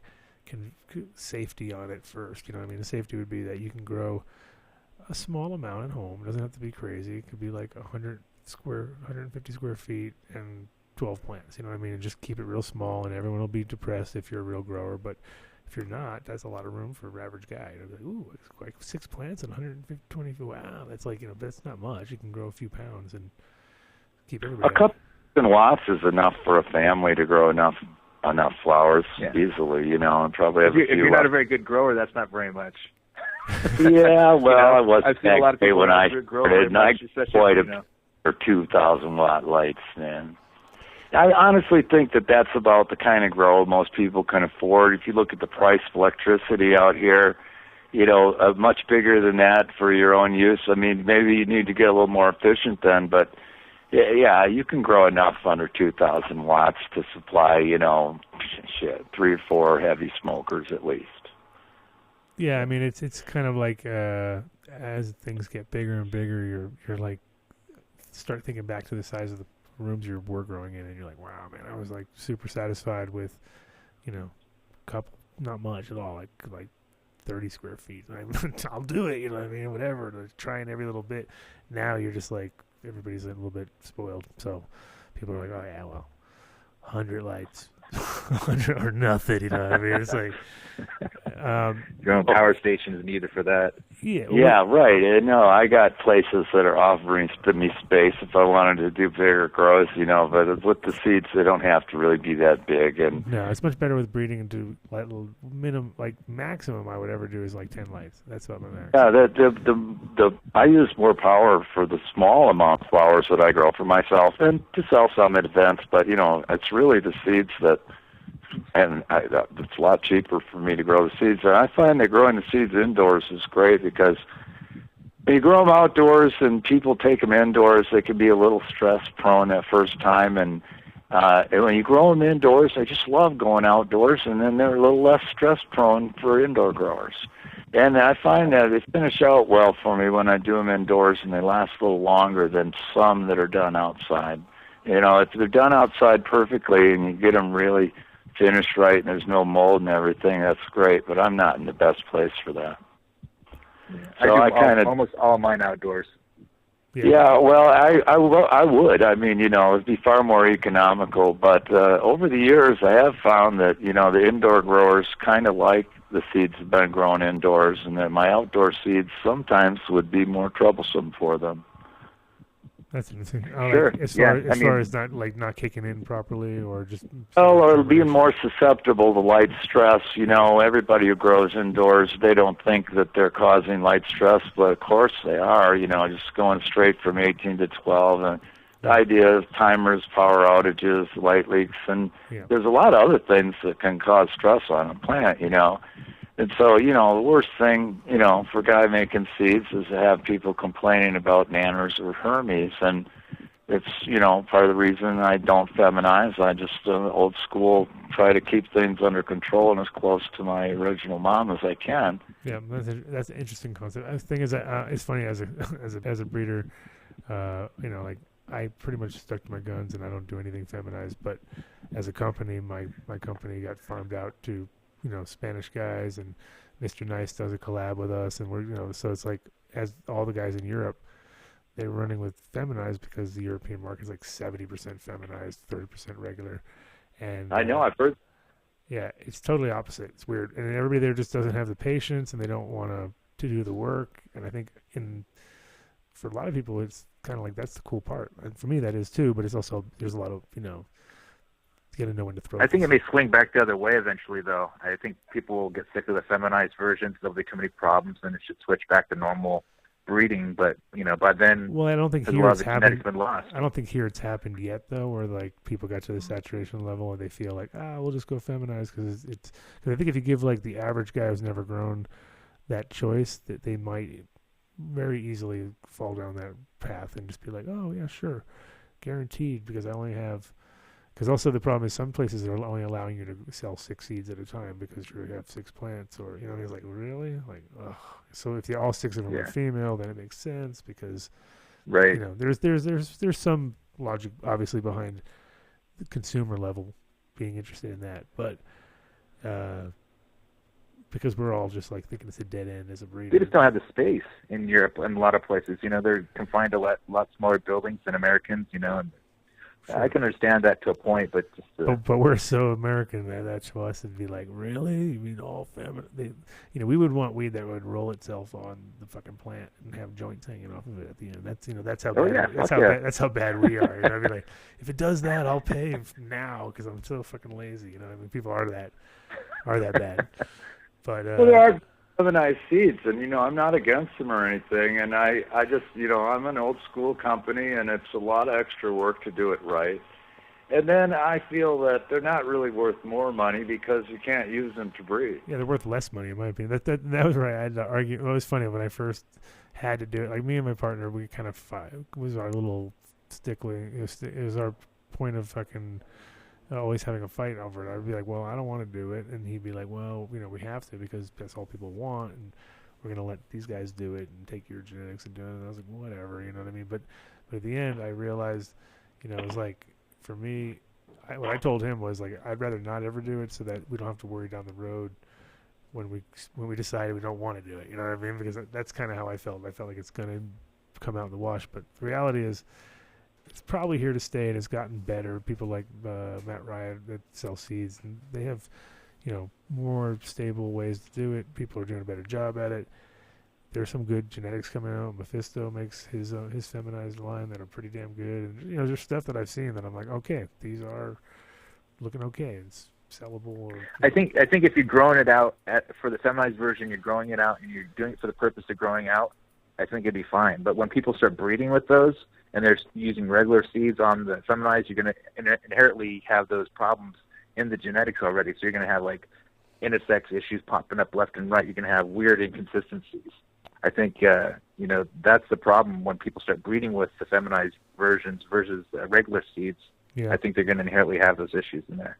But yeah, that's my point, is that they're fine to grow out and probably not too many problems. And there really are, like I say, good feminized seeds that have been done right that are virtually producing the same product and not having problems. So, I applaud those people. Mephisto's great. And, I consider autoflowering a trait I don't want in my seeds. I got a couple of strains that have been nothing to get them to be autoflowering. but I like to make them do what I want them to do when I want them to do it. You know, Yeah, it's just well, males especially. I mean, that's the worst. Like, you get that all the time, too. I'll find stuff that I like, but then all of a sudden I can't stop it. Like, it'll just keep, every time I try to hold it back or putting it under, I have to put it under 24 hours, and even under 24 hours, it's still kind of fighting me to want to make fucking pollen sacks. You know, and I'm like, oh, you little bastard. my strains are pretty fast anyhow, and you know, when you got like 7 to 8 week strains, those ones aren't too hard to get. You find auto flowering phenotype once in a while. It's not very hard. And you know, I'm thinking about the outdoor growers and stuff. You know, I worry that my faster strains, if they start them ahead of time and put them out in the spring, that they're going to go in and flower on them. Yeah. So that's another thing. Right. They don't have time to veg. Yeah, and you don't want that. It messes them up, you know. Little double Yeah, put them out a little bit later in June versus, you know, April, May. That's what I tell them, and then yeah. wait for those really long days, like at least like 1st of June, and you know, you don't lose much anyhow unless you're in a really warm place, because usually the ground's cold and they root slow and shit.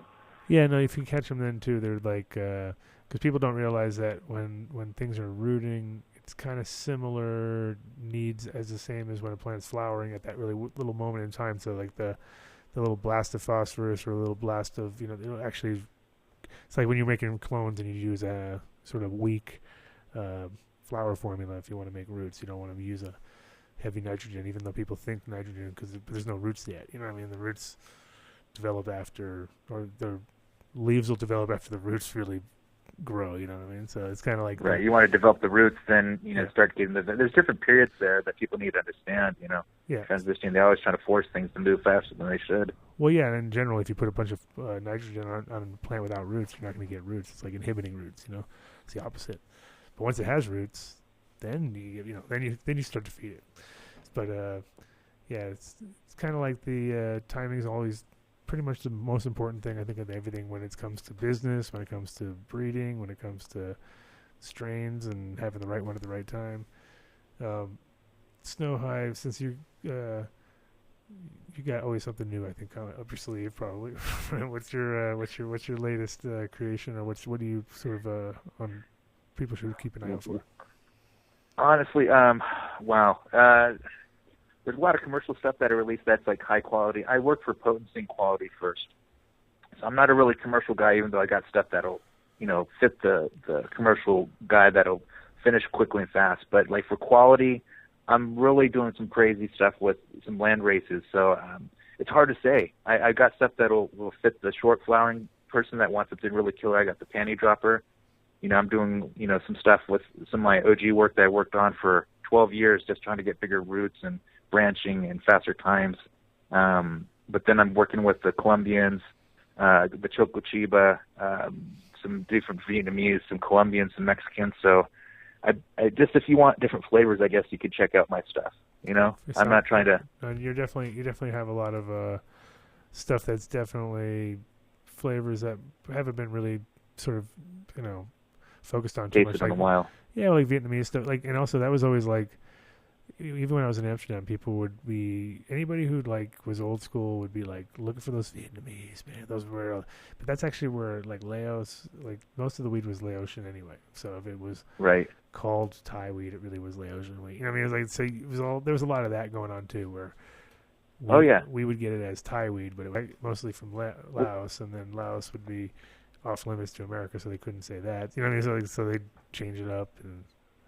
Right. Well, when I used to live in Europe, I used to get some Thai from Amsterdam, and it used to be better than a lot of stuff they were trying to pawn off on me. You know, the White Widow and stuff. I'm like, that sucks. The high, it's crap. Right. I smoke a little Thai dried up bud, and I'm like, dude, that's some bomb stuff, even though it looks like shit. Yeah. You know? No, I mean, that was the weird part about Amsterdam, too, is that they would have so many like, when I first moved there in 89, it was like, only Homegrown Fantasy was the only place that had, like, their own weed that they grew. For the most part, every shop when I first got there was like selling Thai and Jamaican, and they had like, sometimes they had skunk, and it was like, but then few shops had like a couple different flavors when they were actually on it. You know, but for the most part, they were really still kind of like, almost like you were coming out of that phase with imported weed in America when you were waiting on the new shit coming in, but now nobody has any new shit really. There ain't no new shit. Yeah, I was there before the guilders changed over to euros, and it was quality. I liked it there, but it was just the weed wasn't the greatest, and a lot of hashes were kind of okay, and the weed seemed to be grown harvested too early. Man, it was just kind of sad. I like the hashes they had in Amsterdam when I was there. There was good Moroccans and things that were old dry sift type, and it was really good, and it was cheap. And they had bubble hash and shit. They were selling really expensive, and the cheaper conventional hash just tasted great to me. I remember these temple balls and stuff like that, and the Moroccan. It's stuff, man.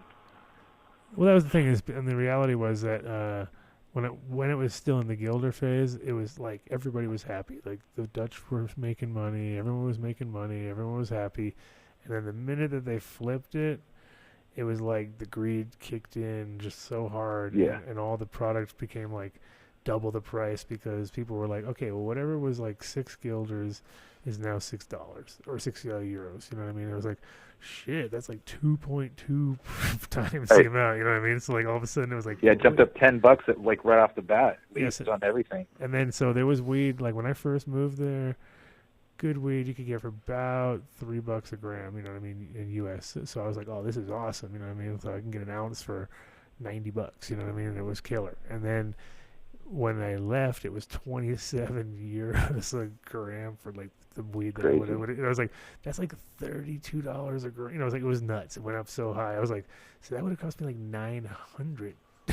Instead of, I was like, that went up a lot. It went from 90 even 10 times the price, and that's just because people got like greedier and greedier, and then all of a sudden, it was just that moment in time. Like it was like literally, if somebody asked you, is that guilders or euros? Every single time they'd say, that's euros. You know what I mean? And in their mind, they knew it was guilders, but they just was like, this is my moment in time to gouge hard. You know what I mean? So the whole place turned into a big fucking gouge fest. It was crazy. Yeah. Oh, crazy time. Yeah, the people told me, everything doubled in price. Like the last year I went there or something. I don't remember what year it was, but I can't imagine that. I mean, to have 100% immediate inflation on everything. How did they survive it? I mean, you'd think everybody would lose their places and stuff. Well, no, the thing is, the houses didn't do it. It was just anything that product. Anything that was trackable, they couldn't do it. Like they couldn't make your rent. Like, oh, we forgot it was guilders, now it's euros. No, they couldn't do that. But like cars, certain things that were like real fucking taxable and everything, they stayed the same.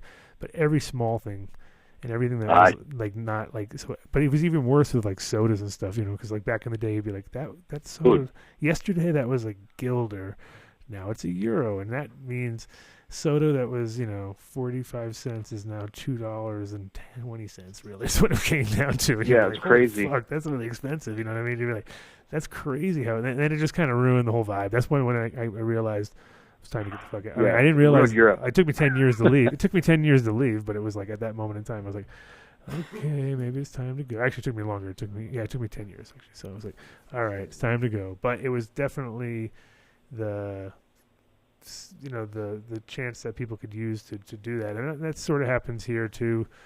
Every so often, like now that the markets are coming in legal, you know what I mean? So it's like it's like they have a chance right when they come in to gouge it as hard as they can and try to like tax it and every level possible, and see if people will do it. And then if they won't, they'll get pushed back and they'll wait a little longer and do it next year. You know what I mean? But it's still going to happen. And then those first couple of years is like, $20,000 per application, non-refundable, shit like that, where you're like, whoa. It's crazy. 100 people came in and did it. That's a lot of fucking. That's like $2 million, like right there. That, oh yeah, whatever. You know what I mean? And they've spent it on. Here in Colorado, the guys drove. I think there was like 2 cars for every employee at this fucking medical enforcement division. So it was like they went out nuts. They were like, all right, we're just buying cars. Like we have Jesus Christ. You have like 60 employees and you have 120 cars. It doesn't make sense. I mean, what the fuck are you guys doing? It's like, oh yeah, well, we one for daytime and one for nighttime, and they were like brand new SUVs and stuff. So they just went like gangbusters. Like, got all That's way too much money. Too much money on their hands, man. That's a waste.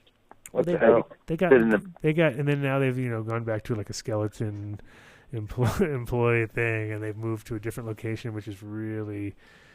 They always do these weird things. Here in Colorado, the first one was in a racetrack, like a horse racetrack, and it was like you were in a gangster movie because you went in and you got your photos and fingerprints done, and you're in the back of a fucking racetrack, a shut down racetrack, and it was just like, this is so shady and weird. Like, this is like a Sopranos episode or something, and then they moved to another building which was downtown, which was a little bit more officey, and then the new place is like way the fuck out, and it's in some building. And it's just like keep making it more and more like kind of inconvenient, and or like you have to spend a half a day there no matter what. So might as well make it inconvenient on top of everything. Yeah.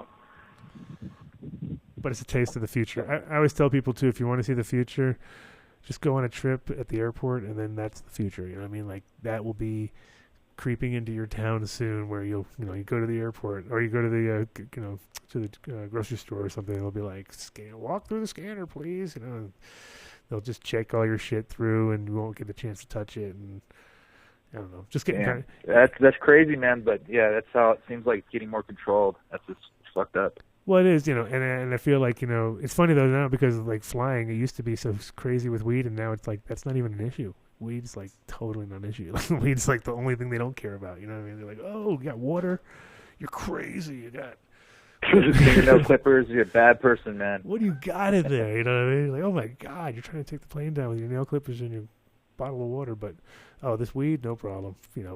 Through. I saw people go through with jars and jars and That's jars. Awesome. Because Colorado, they really That's don't crazy, care. Man. I don't do it. I'm still like, it's still in my head because of all years and years of like trying to hide it. I can't do it. I barely got online maybe after like the 2000s. It's just like, I'm not talking about weed, and I'm showing pictures. That's it. So we were like getting into our third hour, so we have to start to stop, I think. Because I don't want to keep you guys on forever. But that's what we do around here. Usually only go two. Usually two, but I said, fuck it. We got guys who are hanging in for the long run. Well, good talking to you, dude, and nice meeting you, Bog. For sure. And I wanted to thank both of you guys for coming on and re-invite you, obviously, as soon as possible on some other shows, because these things go 3 hours ain't nothing. We can go on for days. That was endless. If you have anything you guys want to before we take off, I want you guys to just do your own little shout outs and websites that people can get in touch with you at, and or who we're obviously all going to shout out Seeds here now for putting us all together, obviously, and also representing the industry and doing it proper. But if you guys got any other links that you want to hype up, just give us a heads up and we'll throw them out there. Bog, let's start with you. I can go ahead and say that, yes, I'm happy to say that BOG Seeds is available at Seeds Here Now. And, we're on the Instagram. You can go ahead at BOG Seeds or BOG, and you'll see what we're doing there and where we're going next and stuff like that. That's about it. We have some other distributors, but I'm not going to mention the list of those right now. And I just really appreciate you having me on, and I'd be happy to come back again. Thank you very much. Oh, it's great getting you on, and I'm sure we'll see each other soon at one of these shows. You betcha. Yeah, we're easy to find, that's for sure. And also from you over at Snow High, let's see what we got. Got anything for us? Oh, yeah. And, well, pretty behind on everything. We have, you can get our seeds through Seeds Here Now. We have a website which still need to put together, but if you need to contact us and look at some of our strains at geneticsgenius.com, genetics with the X. You can look at some of our strains and there's a contact. You can do geneticsgenius@yahoo.com if you want to contact us. But that's it for now, and thank you so much for having me on, and getting to talk to everybody about genetics. So look forward to talking to you guys more. Nice. Yeah, no, for sure. And again, you got lots of background that is awesome to hear, because the web gets tighter and tighter as we're all kind of making our way towards this whole weird legalization / normalism / whatever you want to call it. Normalization. Yeah, whatever you want to call it, because it is getting to the point where I think people are finally appreciating cannabis for what it really is, which is that miracle plant that we're all super stoked about. And what's really cool is that weird is that the cannabis side is the one that actually is dragging the hemp side like over the finish line. You know what I mean? Where it's like, and I think once they get to that point, all of a sudden this like behemoth is going to come out. They're going to be like, holy fuck, we didn't realize they were going to take over everything. You know what I mean? Because once you make a better product, cheaper, that's healthier, and there's so much unhealthy products out there. But like, you know, once every like plastic bag for every supermarket's made out of hemp, and every like packaging and all that stuff's going to be like, oh, we made it out of hemp, because it's going to be like hundreds of tons of that shit around. And then the cannabis side, you know, again, weirdly enough, is the one that gets through, which you'd think that the hemp would have made through like 50 years ago when they were smart enough and be like, oh yeah, this hemp stuff's all right, but the weeds got to stop. You know what I mean? I don't see why they can't do hemp that, you know, can work for the fibers, can be, you know, psychoactive, and you can use it as oil seed. They should be able to do all those things. Yeah, no, and that's my dream, is always to have the ultimate plant where it's just like a 20 footer with, you know, that produces a pound of weed on every plant, but it also produces, you know, beautiful fiber that's like really tall, and it's got all the, because that's the thing is when you do like when you make hemp fiber from, or hemp style fiber from cannabis plants that are grown in the right conditions, that are actually pretty long and thin, with that, not even the longest fibers, just the quality of the fibers, it's always like blonder fibers. It's just super supple and superior to the feeling of the real hemp stuff that was made properly, longer fibers and stuff. But in the end, you can mill all that stuff and make it all properly. So yeah, I think you're right. I definitely think they should be the ultimate plant, because then there'd be cannabinoids. Well, I happen to have a ton of different hemp lines, nice. You know, that we can research and go over, you know, stuff from all around the world. Hemp, you know. That's great. Italian varieties, Hungarian, Chinese, right? Yeah, everything. No, that's great to know. Just because that is the part of the whole next wave is figuring out the right cultivars for the right environments. Because what grows here in Colorado at a mile up is not going to work. We're not the best fiber place for sure. Like the best fiber place in America is going to be Kentucky, where it was making it back in the day in the first place. You know, because it's got the nice, deep, lush kind of soil, which is also like, you know, corn, like low conditions compared to we're in like high altitude, great for growing CBD strains and great for growing, you know, plants that can handle the UV and stuff. But you don't need that if you're growing down the valley and you're just growing big long fibers, you know, things. So yeah, you hear those hemp strains are still fucking up everybody's, you know, weed strains that the people are trying to grow weed there, but the hemp is still messing up everybody's crops from all the pollen. Yeah, it's not it's definitely not everybody, but it is for people. I have had people along the way that were all stoked, had their farm all set up, and then they realized that everything got seeded this year, and they were talking about like tonnage, you know what I mean? So they were like, fuck, we're sitting on 20,000 pounds of, you know, it's CBD, it was supposed to be, so it's like, you know, but at the end of the day, they're fucked too, you know what I mean? So their farms, their THC farms are like I think they're 10 miles away, and they got swamped. You know? And I was like, well, oh yeah, I bet you just yeah, it's terrible. Yeah. I hear I have some friends in Colorado, same thing. Yeah, maybe it's the same friend. Who knows? So let's hope so. Let's hope it didn't happen too much, but it definitely would. I mean, that's the thing, and you don't know. It really depends on which way the wind blows at that situation, right? Right. So, all right, we're going to sign you guys off, and I'm going to do a bunch of shout-outs, and then the show will be over. But if you guys want to check us out at AdamDunnShow.com and see this show, get some people to check out the links, because it'll be up right after this one. So you get some people to listen to it. It was a good show. It was nice talking to you guys. We got to you as well. We'll have another show soon. Guys. All right, man. Thank you very much. Bye. Thanks, Bog, and thanks, Very Dave. good. Thanks from So High. See you soon. Peace. That was an amazing show, Adam. Well, there you go. See, 3 hours. 3 hours. You got it. You know, we talked about it. It happened. Oh, I know. That's what usually happens. Well, 2 is like one guest is already an hour and a half and more. Plus, we always got our stuff in the beginning, and you know, that looks pretty good. But the little panel thing looked good. Yeah, you like that? So big shout out right now, last but not least, to our sponsors, make this show happen every week.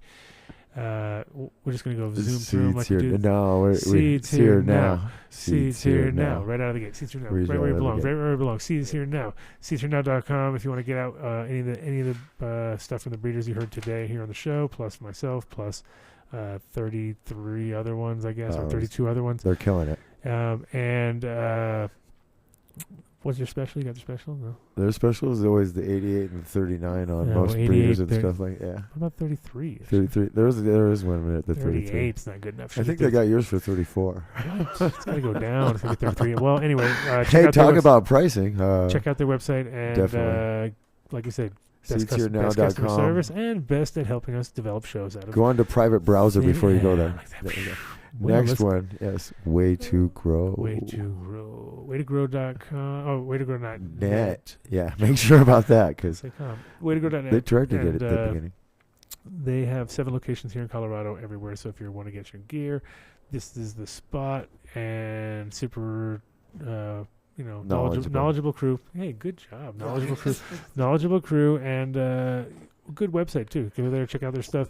If they don't have something on there that you need, give them a shout. They'll definitely get it together for you. I'm even doing 7 things at once here. I want to give a big shout out to Millennium too, because they they jumped ahead. Yeah, I'm jumping. I'm trying to go back and forth because I'm not sure. You went from I know they have Millennium. You go from a supplier to actually people that supply, well, and then they lights. have New Millennium at Way to Grow, which was great because. For a while there, I was like, it's tough. I use this stuff. My mom uses it. I can't really hype it up if they don't have it. Now I can hype it up, which is awesome. Right. They are also based. It's New Millennium Nutrients. Is it? What it is? Yeah. Yeah, I'll find it. New Millennium Nutrients, I believe.com. Just Seeds Here Now crushes. Don't do that. Just go right to New Millennium. Look at that. CPU above. As soon as it went, they crushed it. But we stayed live. We stayed. We did. We did stay. We're still here. The guys over at New Millennium, though, are going to be on the show in the next, 2 weeks, I believe. I think not the next week after. Could be the last week. We don't know. We'll see. But they're going to come on with 2 new products. One is their thing, which is called The Foliar. New Millennium is? I don't know. They didn't have a name for it. It was just called The Foliar. Is that other thing that I saw? No, it's not here on the schedule. They don't have it yet. It's not out. Not the 10 products. It's not out, my friend. Excellent. So, but they did have something on there we have to check out. I'm finding out. I'm finding out. All right, I won't go there. Go to newmillenniumnutrients.com. Check out their site. Make sure if they're not in your area or not in your shop, newmillenniumnutrients.com. What the hell, man? Get it. And our buddies over at Next Light, who we shared a booth with out at the Emerald Cup, which was awesome. And I believe we're going to be sharing a booth partially with him at also at this Indo Expo, which is at the end of the month on the 28th and 29th here in Denver, Colorado. So if you're here, that's the spot you can go check out. And I wanted to give a big shout out to the guys over at Build-A-Soil. I'm jumping all around. I was on it. I was on it, though. I was on it. I had that one. Good. Jeremy at Build-A-Soil, 855-877-SOIL or buildasoil.com. All your amendments. We're needing to close apps, though. All of your stuff. We are crushing it. Is Nick joining us? Oh, my gosh. Nice, buddy. He's got to wait. You got to wait? One more moment, buddy. Give him a shout out. Give him a shout out. Give him a shout out. And there's the master. There he is. Big shout out to Jeremy over there at Build-A-Soil. So go hit him up if you need anything, like I said, amendments or anything organic. He's the man.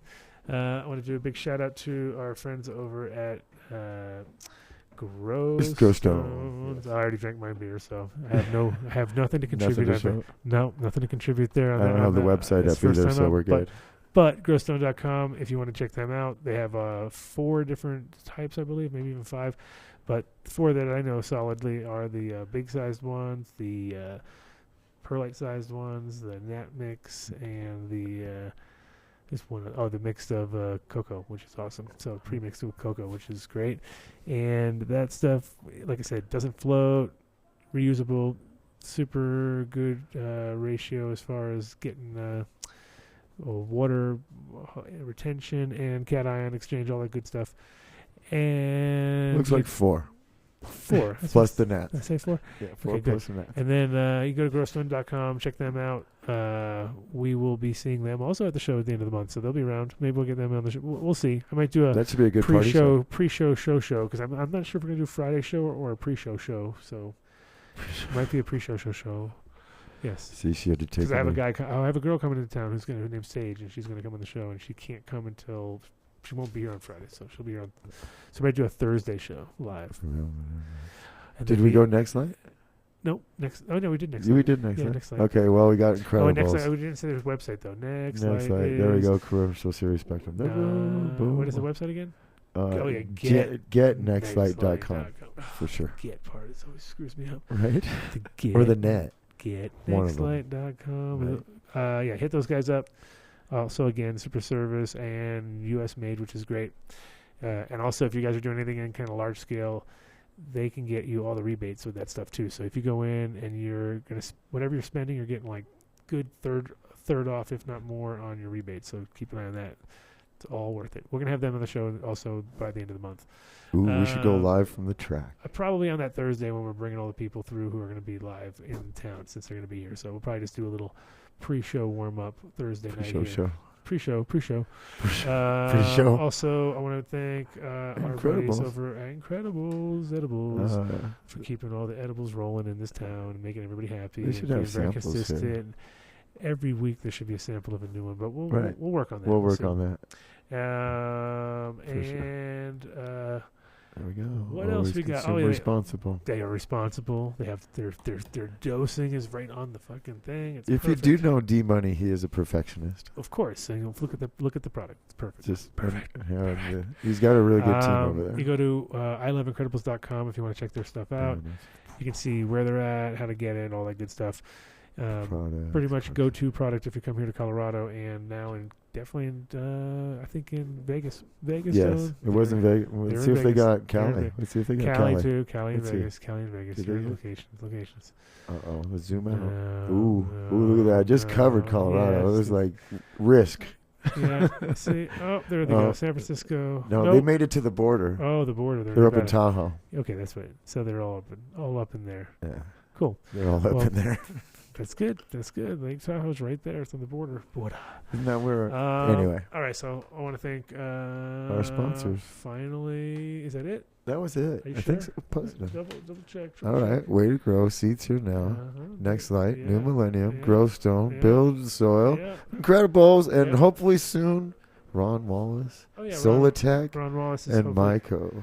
We'll see about that. But Ron Wallace for sure is hopefully going to jump on board soon. That'd be cool. The Pumpkin Master himself with his own with line. Collins. And then we'll get his line sold through the other guy, and then we'll just do that for 6 months, and then we'll just absorb him into whatchamacallit's line. So, I'd really got to give it up to James at Seeds Here Now again, though. Seeds Here Now. All right, we went 11 minutes over, almost over even more. Look at 3:11. Let me get 3:11, bro. We're down. All right, thank you guys. Big shout to my beautiful wife, CC, who's just in the other room, and little Nick, who just showed up, and there he is, running around. Ace out of the phone. Being a Ghostbuster. And I want to Jacob thank everybody for getting on the show. BOG and Snowhigh for getting in like that, and Coastal for coming through. It was awesome. We will reconnect again next week, and we'll. Like how we doubled up on that? I think next week we have. My smuggler buddy is coming through. So smuggler buddy's coming through. I think I have his jacket. Smuggler buddy, yeah. Everybody, no, that's the other guy. You're thinking of. Yeah, you're thinking of someone else. All right, guys. Thanks a lot. And, hey, thank you much. Peace to everybody out there. Peace.